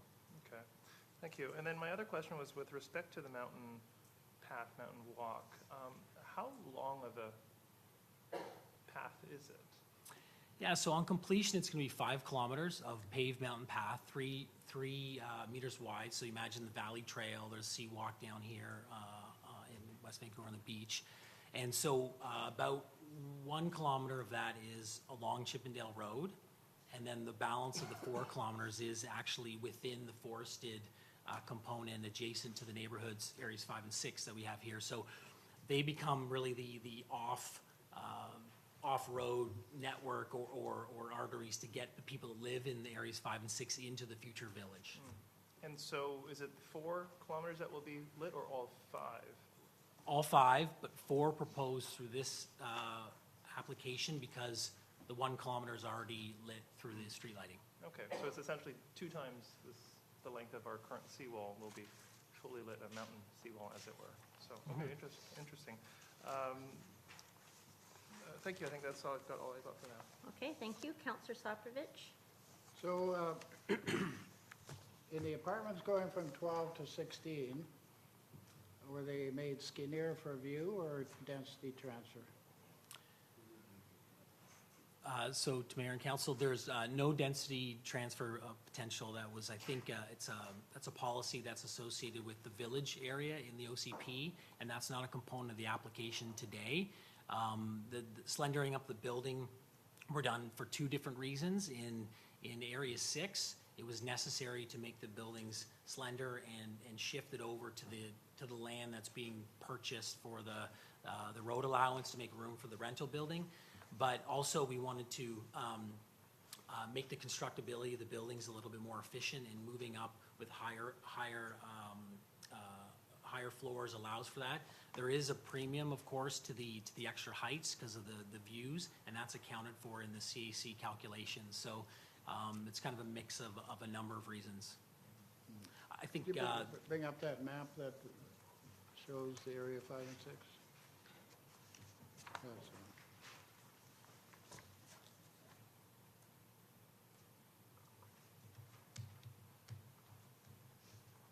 That one? Yeah. So the blue star is our site, correct? Correct. And the pink with the black star is a rental? Correct. And below it is an extension of condominiums. That was an increase in density? There's no market-based increase in square footage in any of this rezoning. The only increase in square footage is due to a rental. Okay, well, there's an addition to those blue on the left hand on this side.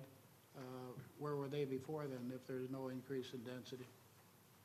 So it's just the way that the CD3 Rogers Creek zone worked out. There's bulk square footage, and there's and maybe the director of planning can clarify this too. But there's some flexibility for that to be moved around. So that additional, I guess 5 different homes that you see on the south side of the road there are area that are already part of the zone, and it's just located in a different location, if that's clear. We're not talking about just below Road H, are we?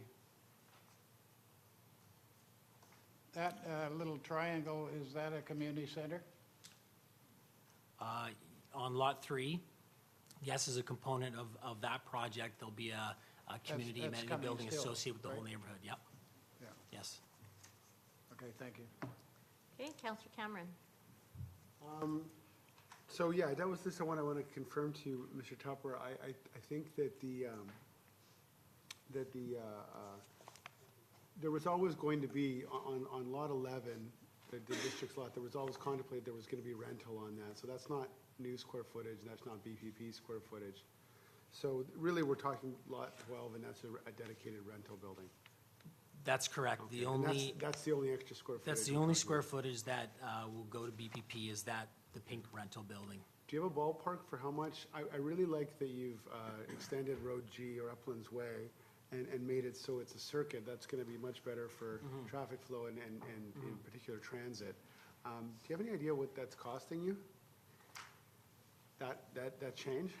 The extension of the road? Well, just the turnaround, the extension and the turnaround and going back to Cypress Bowl Way. Yeah, it's approximately a $5 million investment. Yeah. So I just want to clarify the numbers you said to Councillor Wong, because I had the same questions as him, but I want to make sure I heard you right. You think this whole thing will be built out in 7 years?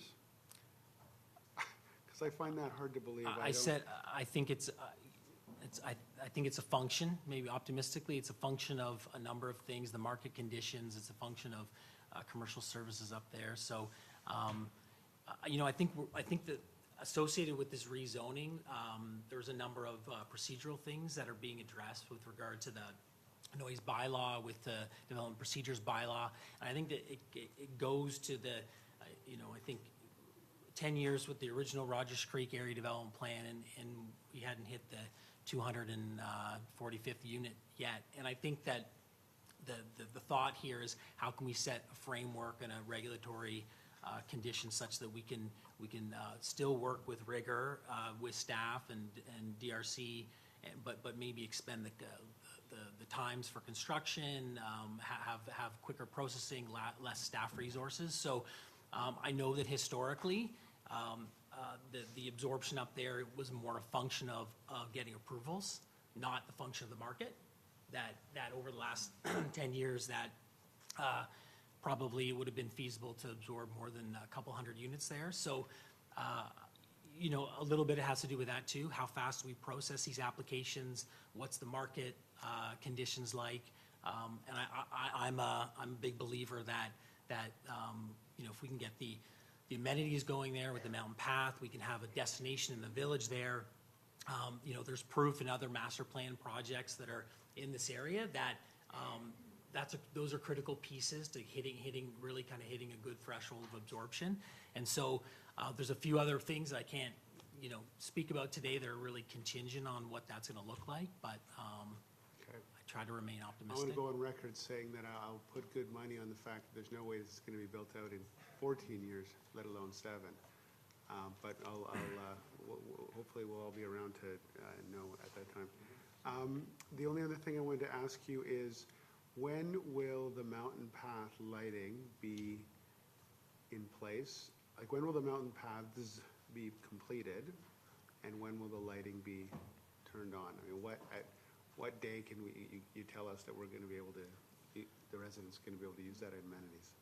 So there's a condition associated with the phase development agreement that requires delivery of the upper mountain path, which is the one in Area 6 at, I think it's the 18th percentile building permit within that area. So that'll be early in the phases. So the intent there is that when we build and the first people move into the neighborhood, which is the Uplands, that amenity will be there.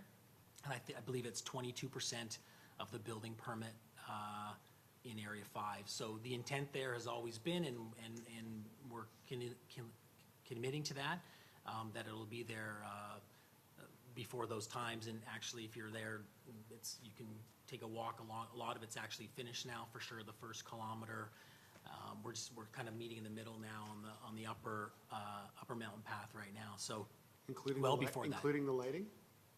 The lighting is something that obviously, if the rezoning is proposed or approved, and we move forward, and that's a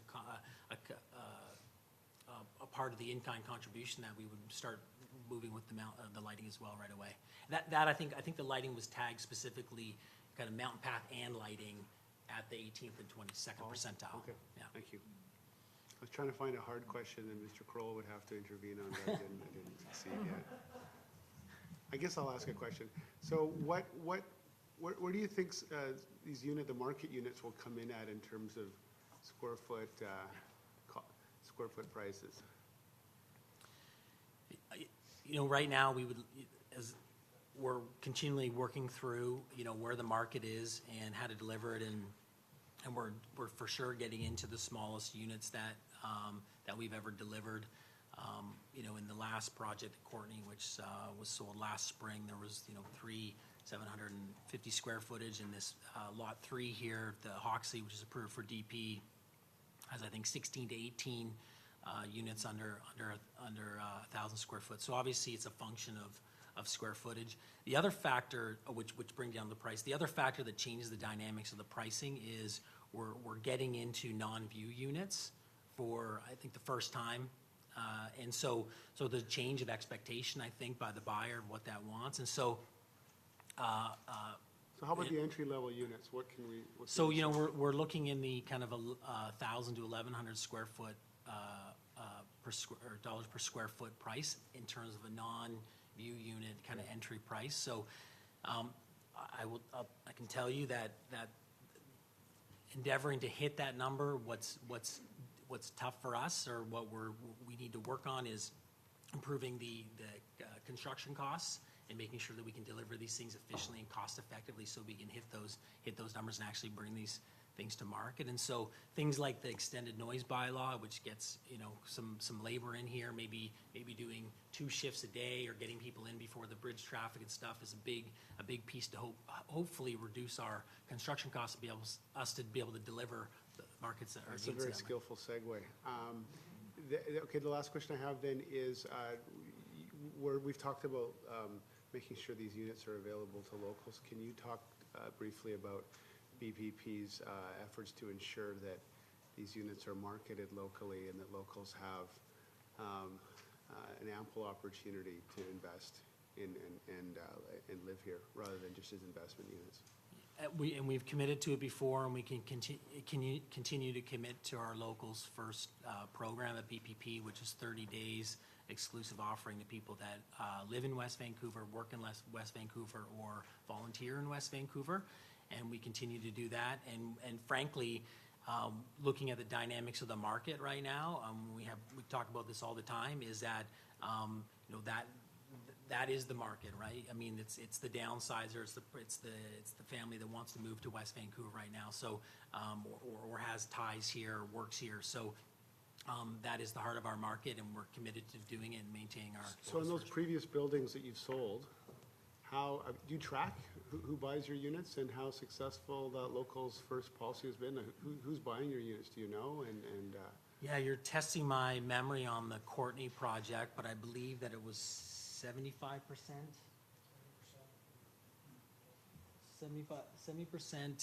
70% North Shore, and I think it was something up the words of like 85% Metro Vancouver. And that was back in 2018, the spring of 2018, when I think the market was a little more robust than it is now. So, everything that we're doing in the planning of Rogers Creek and these neighborhoods in the uplands here, getting the amenities in early, the village again, getting the commercial services in early, having the amenity building on Lot 3, is really trying to set the stage for a rich community and people to have a real reason to call this home. And you can see that in, I think, the marketing that we don't bring into this chamber, but if you look at kind of who our target markets are, I mean, that's what it is. So that's where we're headed, and I think that this is just another example of that. Thank you. Councillor Gambioli. Okay, a few other questions. So the height of these towers, the additional towers, I'm just trying to get perspective for the public to imagine. So I'm thinking of the ones that are lower down by our ops yard, so Deer Ridge and those other ones. Does anyone know how many floors those are? 13. Sorry? 13 and 7. 13? The lower ones are 13, the lower ones are 7. Yeah, 13 on a, do you say two-story podium, so 15 if you. Okay, so arguably 15, and here we're talking about 14. Sorry, we're talking about 14, 16. So that's a little bit taller than what we see already at Deer Ridge. Okay, just so that public can get a grasp on that. I'm wondering about a transportation plan. Perhaps it's not in this report. Can you talk about a transportation plan for this whole area? That's a lot of people Sure. driving a lot of cars that I'd rather not see stuck on the Lionsgate Bridge. Always an issue, traffic for sure. Interestingly, where there's been a traffic impact study done, of course, and I found it interesting anyway, is that the results of the impact or the traffic increases is not nearly proportional to the amount of houses that we're adding, because when you have smaller units, people tend to have less cars, and there's less trips generated out of it. That, and there's been an updated in kind of the trip generation, the ITE trip generation numbers, which have kind of regulated the numbers, and so it's all available. This is all kind of cranked into some engineering models and spit out. But so the impact is kind of a marginal impact to what is already planned. I'm talking about what is already approved in the existing area development plan, right? And that in itself is a fairly, and that you can imagine Cypress Bowl Road itself is a fairly, other than peak times during ski traffic and things like that, is not a busy road. And so the overall traffic impact to the neighborhood is not at all that much. Obviously, the intent of this new switchback road down is to try to facilitate the potential for future transit that might loop through that when the building is there. The other thing that's associated with the village that we're working on, and I think maybe it's the right time to mention it now, is that a couple weeks ago, TransLink approved BPP's application to provide independent transit to the village, so that transit would be there on day one. So I think it's a good news story. So the planning of Rogers Creek has always been about moving toward the village, and so having that as something that we can work with, then the traffic impact study that was done doesn't anticipate that notion of trips being reduced by independent transit there. So, the other issue that I think we wrestle with locally with traffic, of course, is that there's been a huge increase of people coming to the North Shore in the morning and leaving at night, right? And that's a function of jobs increasing here, but housing not having increased here. So what this is doing is also trying to improve that dynamic and give opportunity for people that work here to live here. So there's a lot of stuff in my answer there. I don't know if I directly addressed your question. Happy to try again. Okay, well, that's good news about the TransLink piece. But yeah, I think we need to keep thinking about how to do it better than to just have cars. And I hear what you're saying about the smaller units, but I suspect that some of that is more related to smaller units that happen to be on bus lines.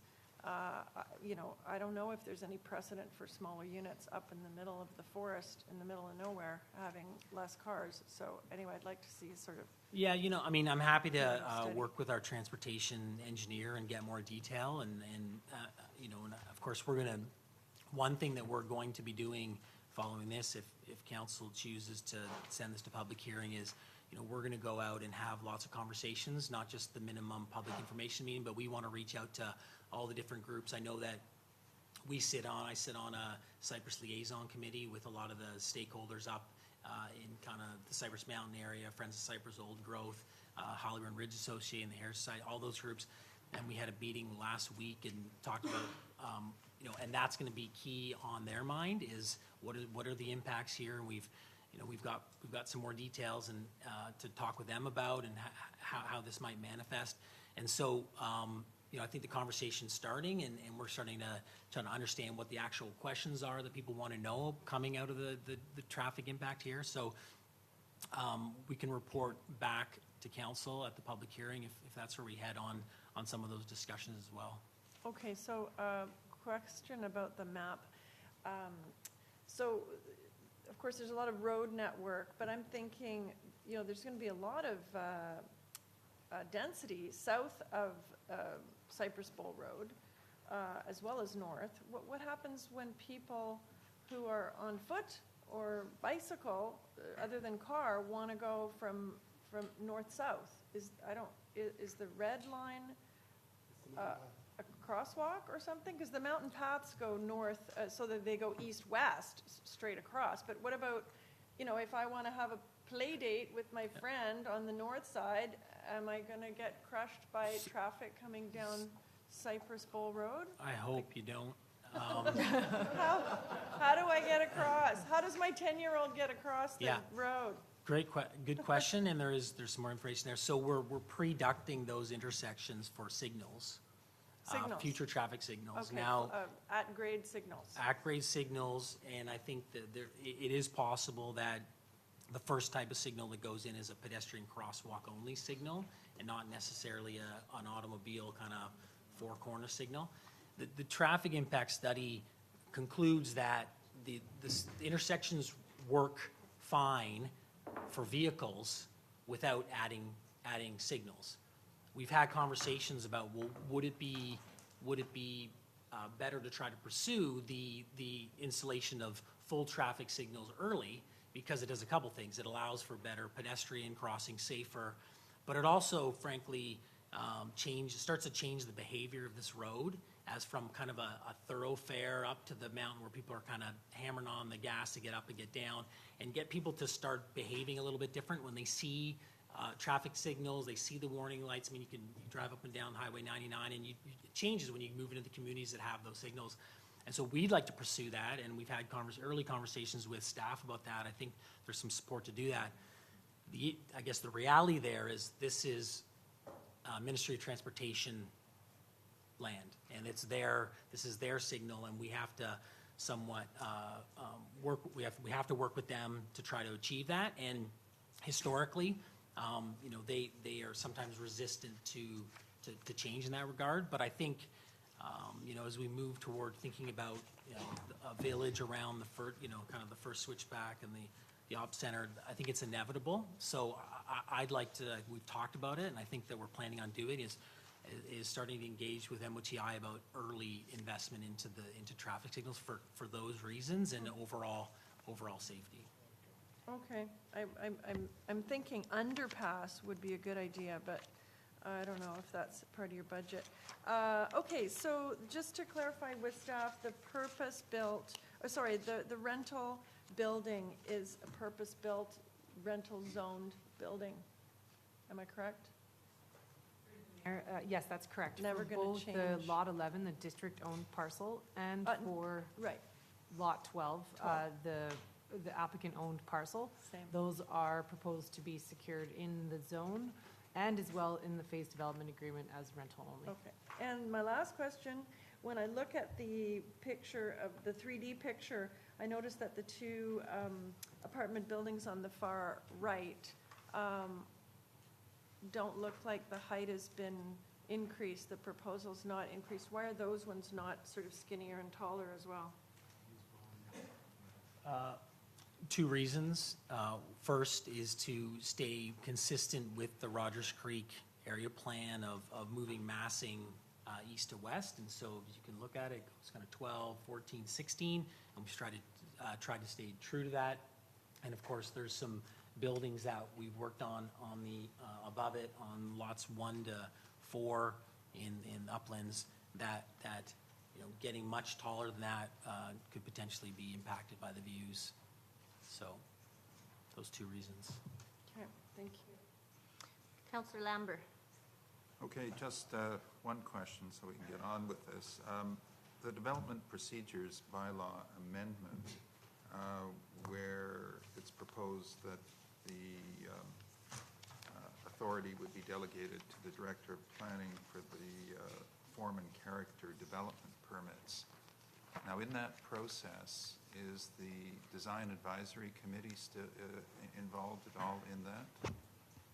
Madam Mayor. Through to Councillor Lambert, yes, the DRC is very much a part of that. Okay, that's my only question. Okay. Thanks. Thank you. Seeing no more questions from council, I've got some people signed up to speak on this, starting with George Pajari and then Nancy Farron, Carol Ann Reynolds, and Nigel Malkin. Thank you very much, Mayor and Council. I come to speak to the issue of community amenity contributions related to this development, and in two areas, the amount and, more importantly, the process by which this proposal comes to you, Council, with the amount suggested. The staff is recommending acceptance of a $7 million CAC for this development. If we look at just the increase in density on BPP-owned lands, putting aside the issue of the land the district owns, the increase in density is roughly 100,000 square feet. Now, I realize that this is rental, and the other developments that have had CACs are condos, and there's a bit of an apples and oranges. But if we take a look at the work that Burgess, Colley, and Sullivan did for the district a number of years ago on the Grosvenor development, they provided a very detailed analysis of how uplift was to be calculated.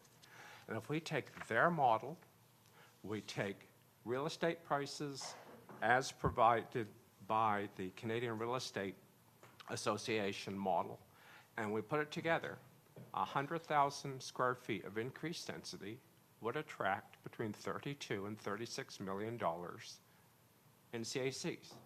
Now, I'm not suggesting that's the right number for this development, but the problem is I don't know what the right number is because it's been done in secret, and that's where the problem is. The number that staff has accepted is based on numbers the developer has provided, not that's been independently provided as council has relied on in the past. Information that is not being publicly disclosed and will not be publicly disclosed. I've asked for it.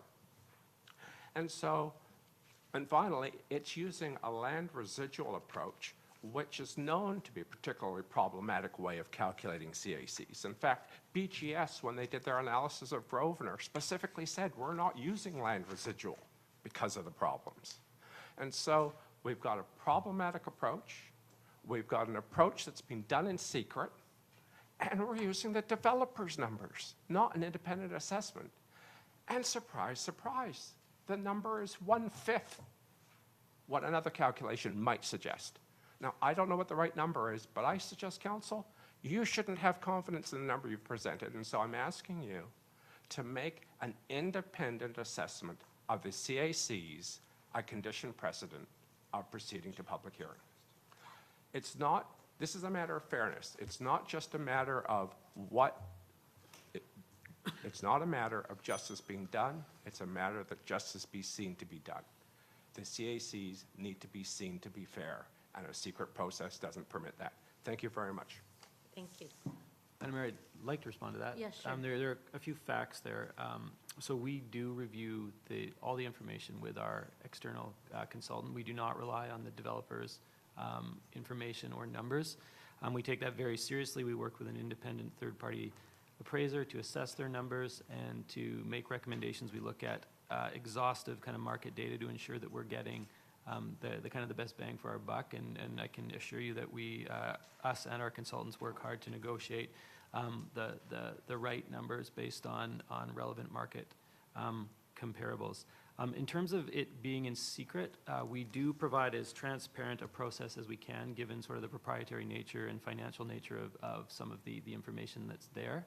But again, as outlined in our staff report, we very clearly outline the numbers. We look diligently at not only the revenues that the developer will benefit from, but we also look at the costs, and we do again look at the market comparable on costs. And just one example of that, for example, is the road, where Councillor Cameron asked the question, how much does the road cost? Does that factor into the pro forma? Yes, it does, and hence it has an impact on the numbers. So staff with our third-party consultant, who is Coriolis Consulting, who throughout the region is very diligently working on behalf of municipalities to maximize our CIC contributions. We feel that the number is fair and appropriate.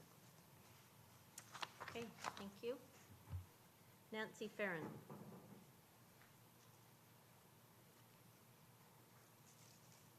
Thank you, Madam Mayor. So I'm here today with my West Vancouver Community Chair hat on, and I'm here to support the application from British Pacific Properties for the rezoning of Rogers Creek. Last week, many of you were at our launch, and I want to thank you for your support. The West Vancouver Foundation released its third Vital Signs report, October 3rd, and it again reinforced the findings after exhaustive research of what we discovered in 2016 and 2017, which identified and explored the need for expanded housing mix and the importance of strategic community and neighborhood buildings to achieve strategic growth and sustainability in our community. The report showed for another year that we've actually declined in numbers, and so we do recognize we need a variety of housing stock. The BPP development of Rogers Creek, re-envisioned as per this application, along with the future Cypress Village, are examples of projects which respond to the need for comprehensive neighborhood design with expanded housing options beyond large detached single-family homes, a theme earlier this evening. We also applaud and thank council and municipal staff and project leaders for identifying key projects such as a new youth hub, the replacement of aged athletic facilities through Place for Sport, along with legacy funding of the arts, facilities, and environmental projects as important community initiatives which could be supported through the assignment of BPP's community amenity contributions. The West Vancouver Foundation is available to support in stewardship and planning for any of these initiatives as council may determine. Thank you. Thank you. Carol Ann Reynolds.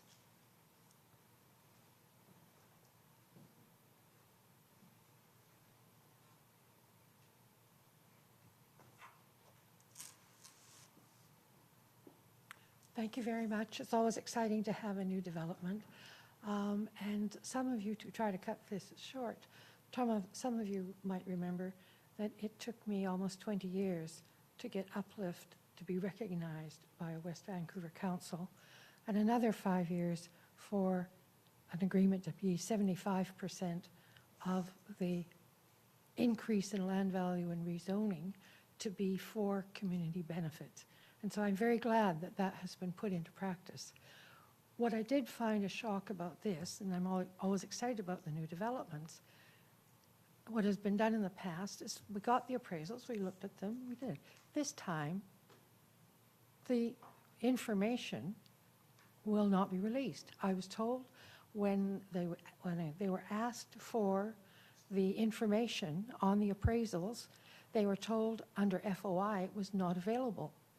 I would like to suggest that to change what you've been doing in the past is not really very wise to do with if you support openness, community engagement, community support. So I would suggest that you make public or have your own appraisals made public. Obviously, there's no problem with the developer presenting what they think is, but it's obviously a potential conflict of interest to take developers. Obviously, they have all the information, but I think it's incumbent upon you, both from openness, due diligence, and fairness, for you to make public the appraisals you have found, so that we applaud what they're doing, don't get me wrong, but it's a question of, it's the community. You're selling part of the community's estate to someone, and I think we would like to get what we think is a fair amount and in a process in which had been agreed. So I'm urging you to follow the process that was intended and to do your best for the community. And we welcome British Pacific Properties to the development, but I think you should be fair to the community at how much you're selling this to them for. And we're not asking for 100% of the land. It's 75% of the increase in land value. Nothing to do. They still make all their money from the buildings. That's the division. It's not everything they're going to make. They can build things that make more money. This is just getting paid for upzoning of the land. And I think the community is owed that, and I think it's owed that in an open, fair fashion. Thank you. Mr. Bailey, did you want to add anything? Because Madam Mayor, these aren't simply appraisals, they're actually No, Madam Mayor, yeah, just to be clear, calculations, they're detailed financial analysis. We've never released those detailed calculations. They're proprietary and confidential because they're financial. And they're also confidential because we do not want to undermine our negotiating position through the release of that information as we move forward. So we haven't done that. We haven't in my tenure as Director of Planning, and we're not doing that because it's confidential information. Do any communities release? I don't recall any communities releasing that information. Madam Mayor, I'm not aware of any communities that do release that. You're correct, Councillor Cameron, and it's not operating procedure. Consistent with what Ms. Reynolds had said, though, we do look at the land value, and we generally, our operating practice is to calculate 75% of that. And I can assure you that we look at that through the detailed pro forma analysis and market comparables of projects around the region and in West Vancouver. So the question is that the appraisals that the staff looked at, is that public information? No. Because I don't mean the developers things, I mean how you calculate this. Well, then why was I told it was done that way in the past? Sorry, we're just answering the question. I think, Ms. Reynolds, again, we can answer it later, but Mr. Bailey has answered the questions. It hasn't been done before. And these aren't just appraisals. These are calculations based on the pro formas of the... I won't argue with you, but I've seen these reports and appraisals, and the name of the company engineers, Burgess, Sullivan, Crowley, often gives those. And I've seen those numbers, so I'm a little confused about why it's not done. Maybe Mr. Bailey can answer that. Madam Mayor, just to speak to that, there may have been previous reports where the district retained Burgess, Colley, and Sullivan to do the analysis that I'm speaking of, and they, like this report, there's a one-page summary of community amenities that's in there. Burgess, Colley, and Sullivan did not do that.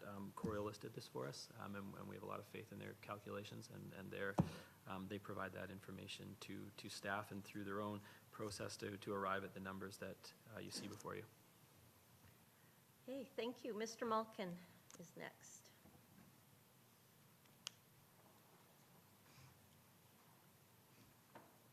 Good evening, Mayor and Council. I'm here tonight representing West Vancouver community stakeholders. We have a few comments about the request for change of density at British Pacific Properties Rogers Creek. First of all, it was approved for 493 units, and now it has come back to staff and council to add an extra 481. An increase of nearly 50% or double the number of units on an already approved project. Is this becoming routine for West Vancouver? First Park Royal, now British Pacific Properties. Who will be next? If either one gets approval, it will set a precedent that any and all projects can come back to the table and ask for more density. This is an outright abuse of the process.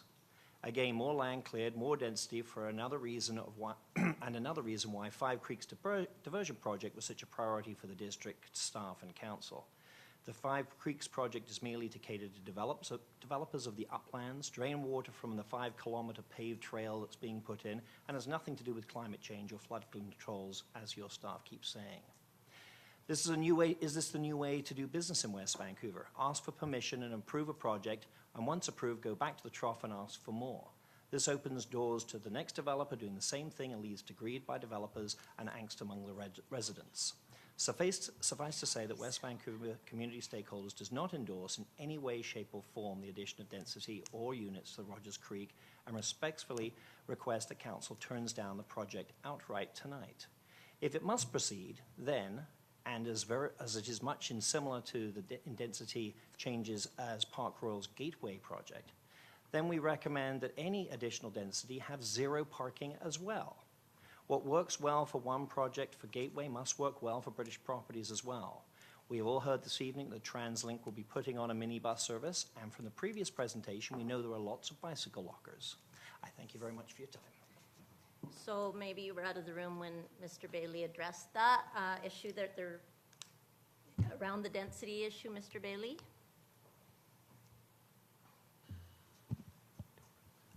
Madam Mayor, just to be clear, the density that's being proposed, there's no increase in square footage of strata condo development. The increase in square footage is related to the rental side, which is again something that I think council sees as desirable in terms of increasing the diversity of housing and a more affordable housing form. And that's essentially where we're at. There's no increase in square footage of strata condos on this project. We're making units smaller so that we can provide more diverse housing for folks in that neighborhood. So the number of units doesn't equate to density, I guess, Mr. Malkin, is the answer to that question. Anyway. So we'll go to, then I think that's all the people that have signed up for this item.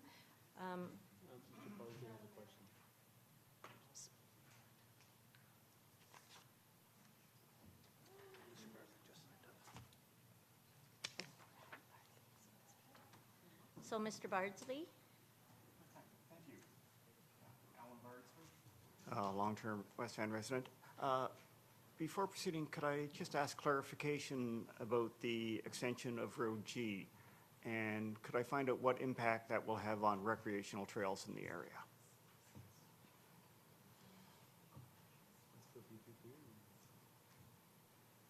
Madam Mayor, perhaps the applicant could provide some of the response to that question, but we just, to be clear, the extension of Road G, we've carefully reviewed that with the Parks Department. We think that the extension of it is compatible with the mountain trail and doesn't have a negative impact on that, on the recreational trails in the area. Mr. Tupper, I don't know if there's anything you'd like to add to that in terms of specifics, but we're comfortable with where that's landed. Specifically the existing Sexboy Trail.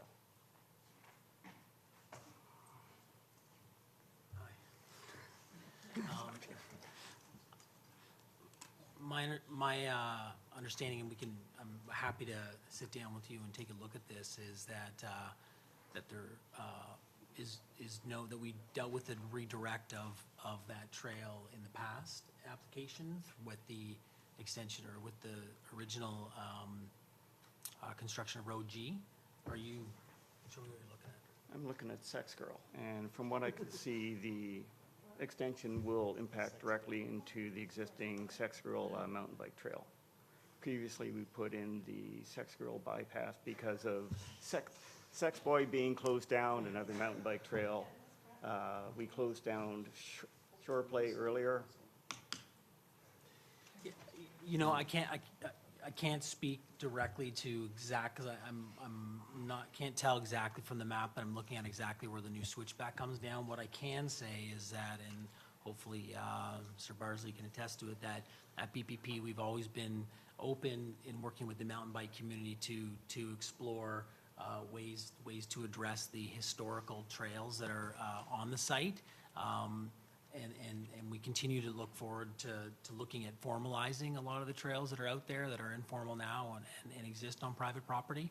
And I think that's a huge part of the Cypress Village planning process, is an opportunity to do that. And I think we've also through the Rogers Creek planning process identified some other trails even east of the lands as potential for formalization. So you know, I think that there may or may not be an impact to the very bottom of one of these trails, and you know, I'd be happy to work with you directly on mitigating the impact and looking for reroutes or whatever we can do to address it.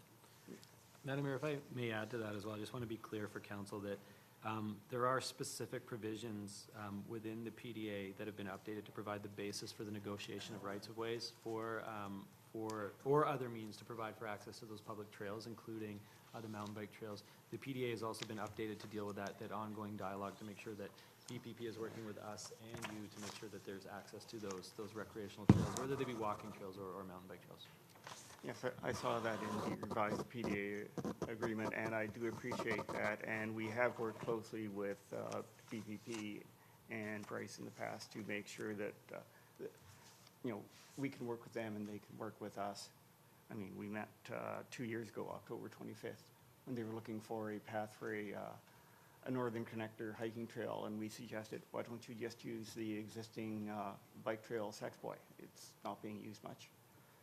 And at that time, basically 2 years ago, we looked at options for trails to the east, basically from Highview up to the 4th switchback.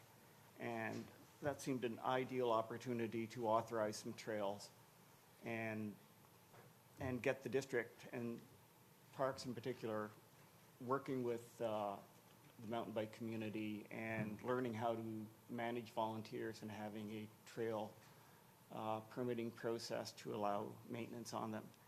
And, I'm just hoping that we'll have something resolved before we go to public hearing on this, because it's, so far, the public announcements have been a steady diet of bad news for the community. And I'm just hoping we can find something that can let me put a positive spin on this so that I can sell it to the community. Because without that, it's going to be an uphill battle. It's been a long time. Okay, thank you. Thank you.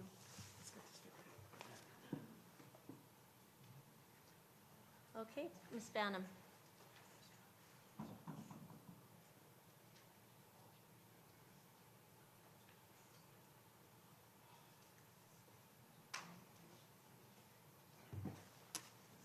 Well, good evening, Christine Banham. I'm in favor of this project for lots of reasons. And it's true that it takes a long time to get things approved in West Vancouver. So when we say, when are we going to see this, and we go, 14 years, not 7. Part of that is the pace that things get approved. But in addition, it's a big thing. And I've got to commend British Pacific Properties for being responsive to how the markets have changed. Luxury houses that are huge, 6,000, 8,000 square feet, aren't so popular anymore. And what our community wants, and what has been shown in the vital signs of what we need, are places where we can downsize to, places where we can get younger families in, rental. Everywhere else that I know of in Metro Vancouver, renters make up 50% or more of where people live. What we've got here in West Vancouver are rates that are far below that. If we want to bring in a community, like bring it together, bring in new people, bring in younger people, we have to be aware that rental is it, smaller sizes are it, and a more compact development is actually more efficient from both building point of view as well as operating it from a servicing point of view. So it's greener, it's more compact, it's easier to service. So I like this, it's what people want. They want the smaller units. It's rental. That's what people want. It will allow people to downsize in the community, hopefully attract younger people who work here. It'll also activate in advance the Cypress Village. It's very, very difficult, as we've seen when you look at what happened at the Olympic Village, to set up a complete community and pre-bake it in advance. You've got to have the people there first to make the commercial viable. And you've got to get the commercial in there, which means getting the people in there. It's a hard thing to do. It's lucky that British Pacific Properties has the mountainside, that they have the freedom to be able to say, what can we do and how can we stage it? You can't build these things piecemeal when you have different ownership. So there's a great opportunity. I think Cypress Village will get there eventually. Maybe it'll be 5 years, maybe more. But this is going to be essential to get more people in that area to activate it. And more people will make it a feasible thing to get good transportation in. So all good. I recommend that you push it forward. Thank you very much. All right, so now I don't see any other speakers. So we'll get a motion from Councillor Lambert. Get started with this. I just wanted, before I get into all this series of motions, just remind everybody this isn't really a new project. This is a renewal of an expired, development agreement. And when that agreement was coming up for renewal, it was council who wanted to revisit it and take a look at opportunities for additional density, which led to some reconsideration of some of the urban design potential in the site, the slimmer buildings, the slightly taller buildings, and some detail on the rental housing, improvements to the transportation. But the essence of what was initially proposed is still there. It's just in an improved form. And everyone will have a chance to weigh in at the public hearing on the 19th. I guess so to begin then, I move that the memorandum from the manager of current planning and urban design dated October 7th, 2019 be received for information. Okay, any discussion? All in favor? Opposed? Carried? And just all of them as written, that's fine? We don't Sure. need to? Okay. Yeah, 'cause we've got them on the screen too there. Sure. Madam Okay. Mayor, sorry, that's fine. Maybe just when we get to the public hearing date, if we can just read those ones out in full for the benefit of the public and posterity. Thank you. Okay. So until we get down to there? Or Yeah. Okay. So then, move that opportunities for consultation. No, you don't, sorry, Councillor Lambert, you could just say as written until we get to the ones with the date for the public hearing, then you would read those one Okay. out. So this second one, as written. Second one as written. All in Okay. favor? Opposed? Okay. Carried? Third as written. All in favor? Opposed? Carried? Fourth. All in favor? Opposed? Carried? Thank you. Fifth. All in favor? Opposed? Carried? Okay. And now, Now you can read this one. okay.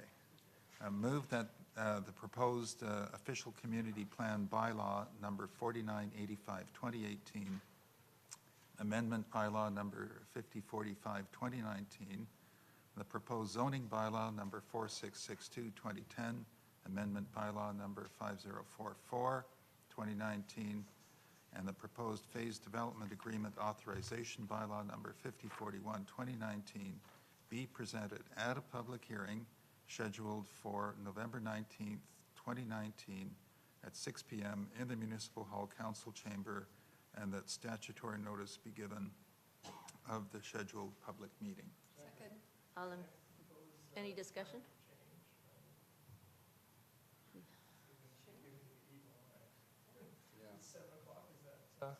An amenable time to my colleagues.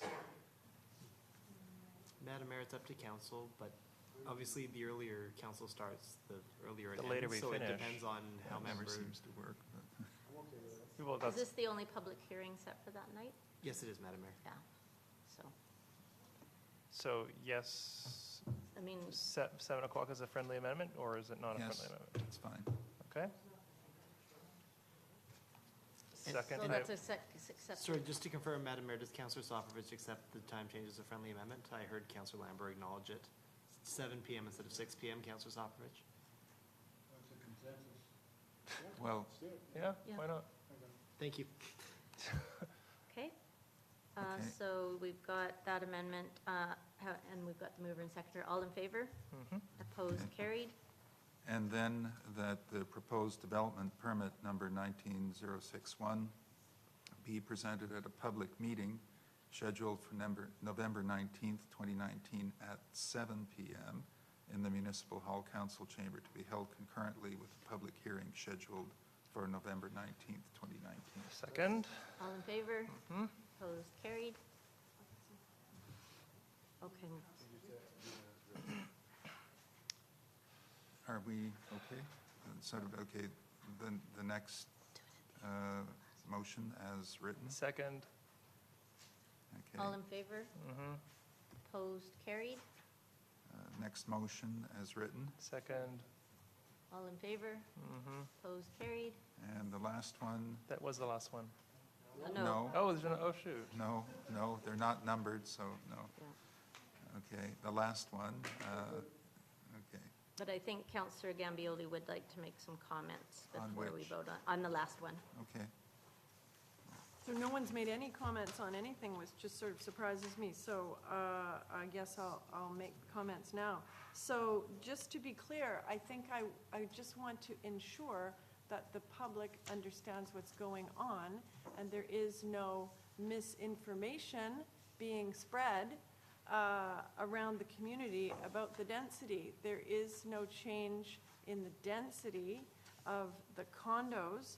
They are just becoming smaller units, which is what is prescribed in our OCP, which is what is prescribed in our new council priorities for the next 3 years. And so it's fully in line with where we're trying to go. So I repeat, there is no increase in density. This was a plan that was created more than 10 years ago, as Councillor Lambert has just said. The structure of the buildings is changing, but the square footage is the same. The only exception is that there is a new building which is fully rental for eternity, which is another thing that is prescribed in the OCP and also in our new council priorities for the next 3 years. So it's very consistent with what we're trying to do for the future of the community. And I just don't want the public to be confused about that, so I'm saying it very slowly and clearly. Okay, that's my comments. Okay, so any further comments? All right, all in favor? Opposed? Carried. Thank you very much. Move on to the consent agenda. And Councillor Gambioli. Oh, yay. Hold on, I got to bring out my glasses. I'm getting old and tired. Oh, You it could just do it looks, as written. It looks so much more clear when I put these on. Okay, so consent agenda as written. Having said that, I hope everyone's read item 10.2, the transportation regional submission, because that's quite interesting. Second. Thank you. All in favor? Opposed? Carried. Thank you. And we're going to move to reports, I think. Counts, anybody want to dare report anything? Okay, Councillor Soprovich. On Saturday, I went to high above Ashcroft to the Honor Ranch.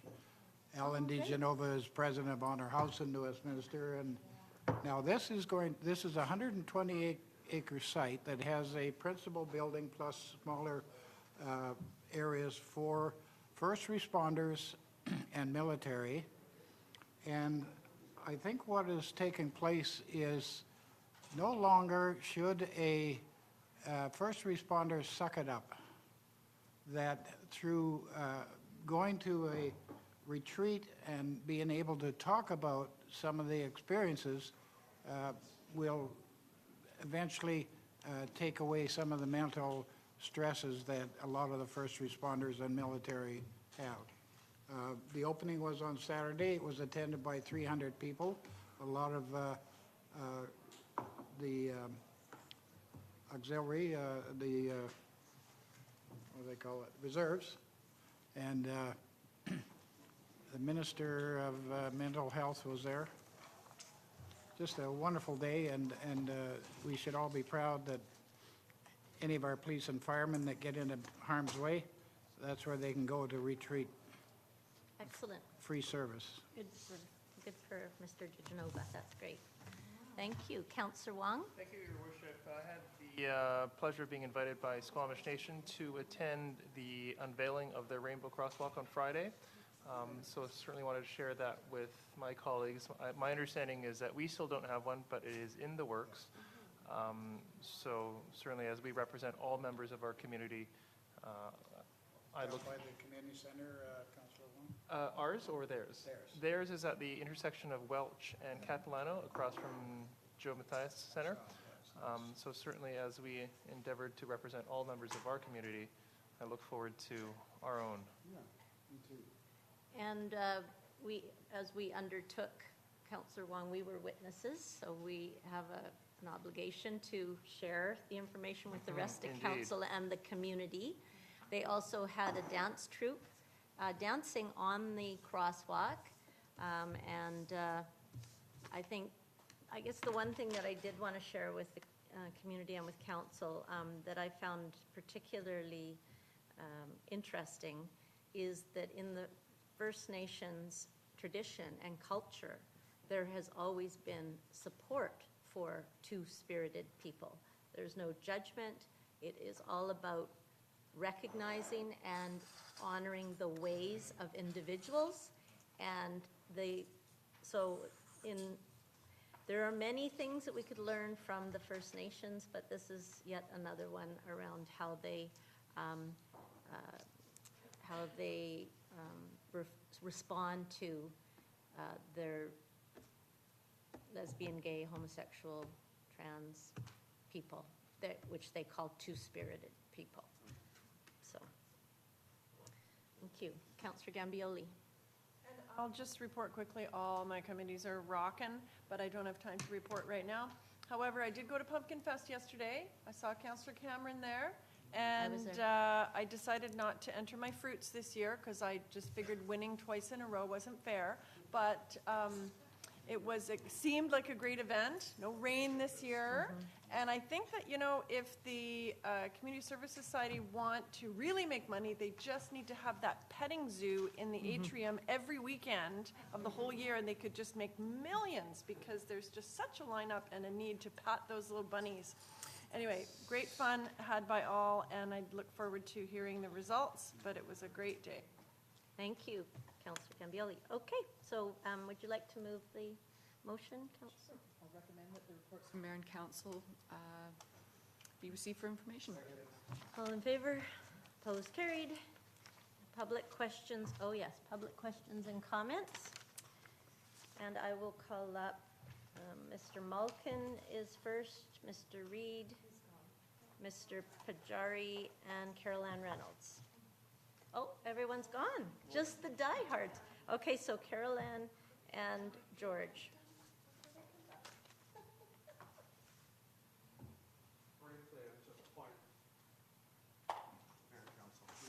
To the point earlier, just so council's not misinformed by members of staff who may not have been here watching the CAC process as long as I have, but I have here on my computer, and I'd be happy to show you pro formas that council released publicly on past rezoning. It has been done. Okay. Should be considered in future. Now, I'm not asking you to compromise the confidentiality of documents you receive from your developers. I'm asking to do, as you have in the past for major developments, commission independent pro formas and appraisals. And I can show you them for 3 or 4 major developments in the past decade. Thank you very much. Thank you. Thank you, Mr. Pajari. And Ms. Reynolds?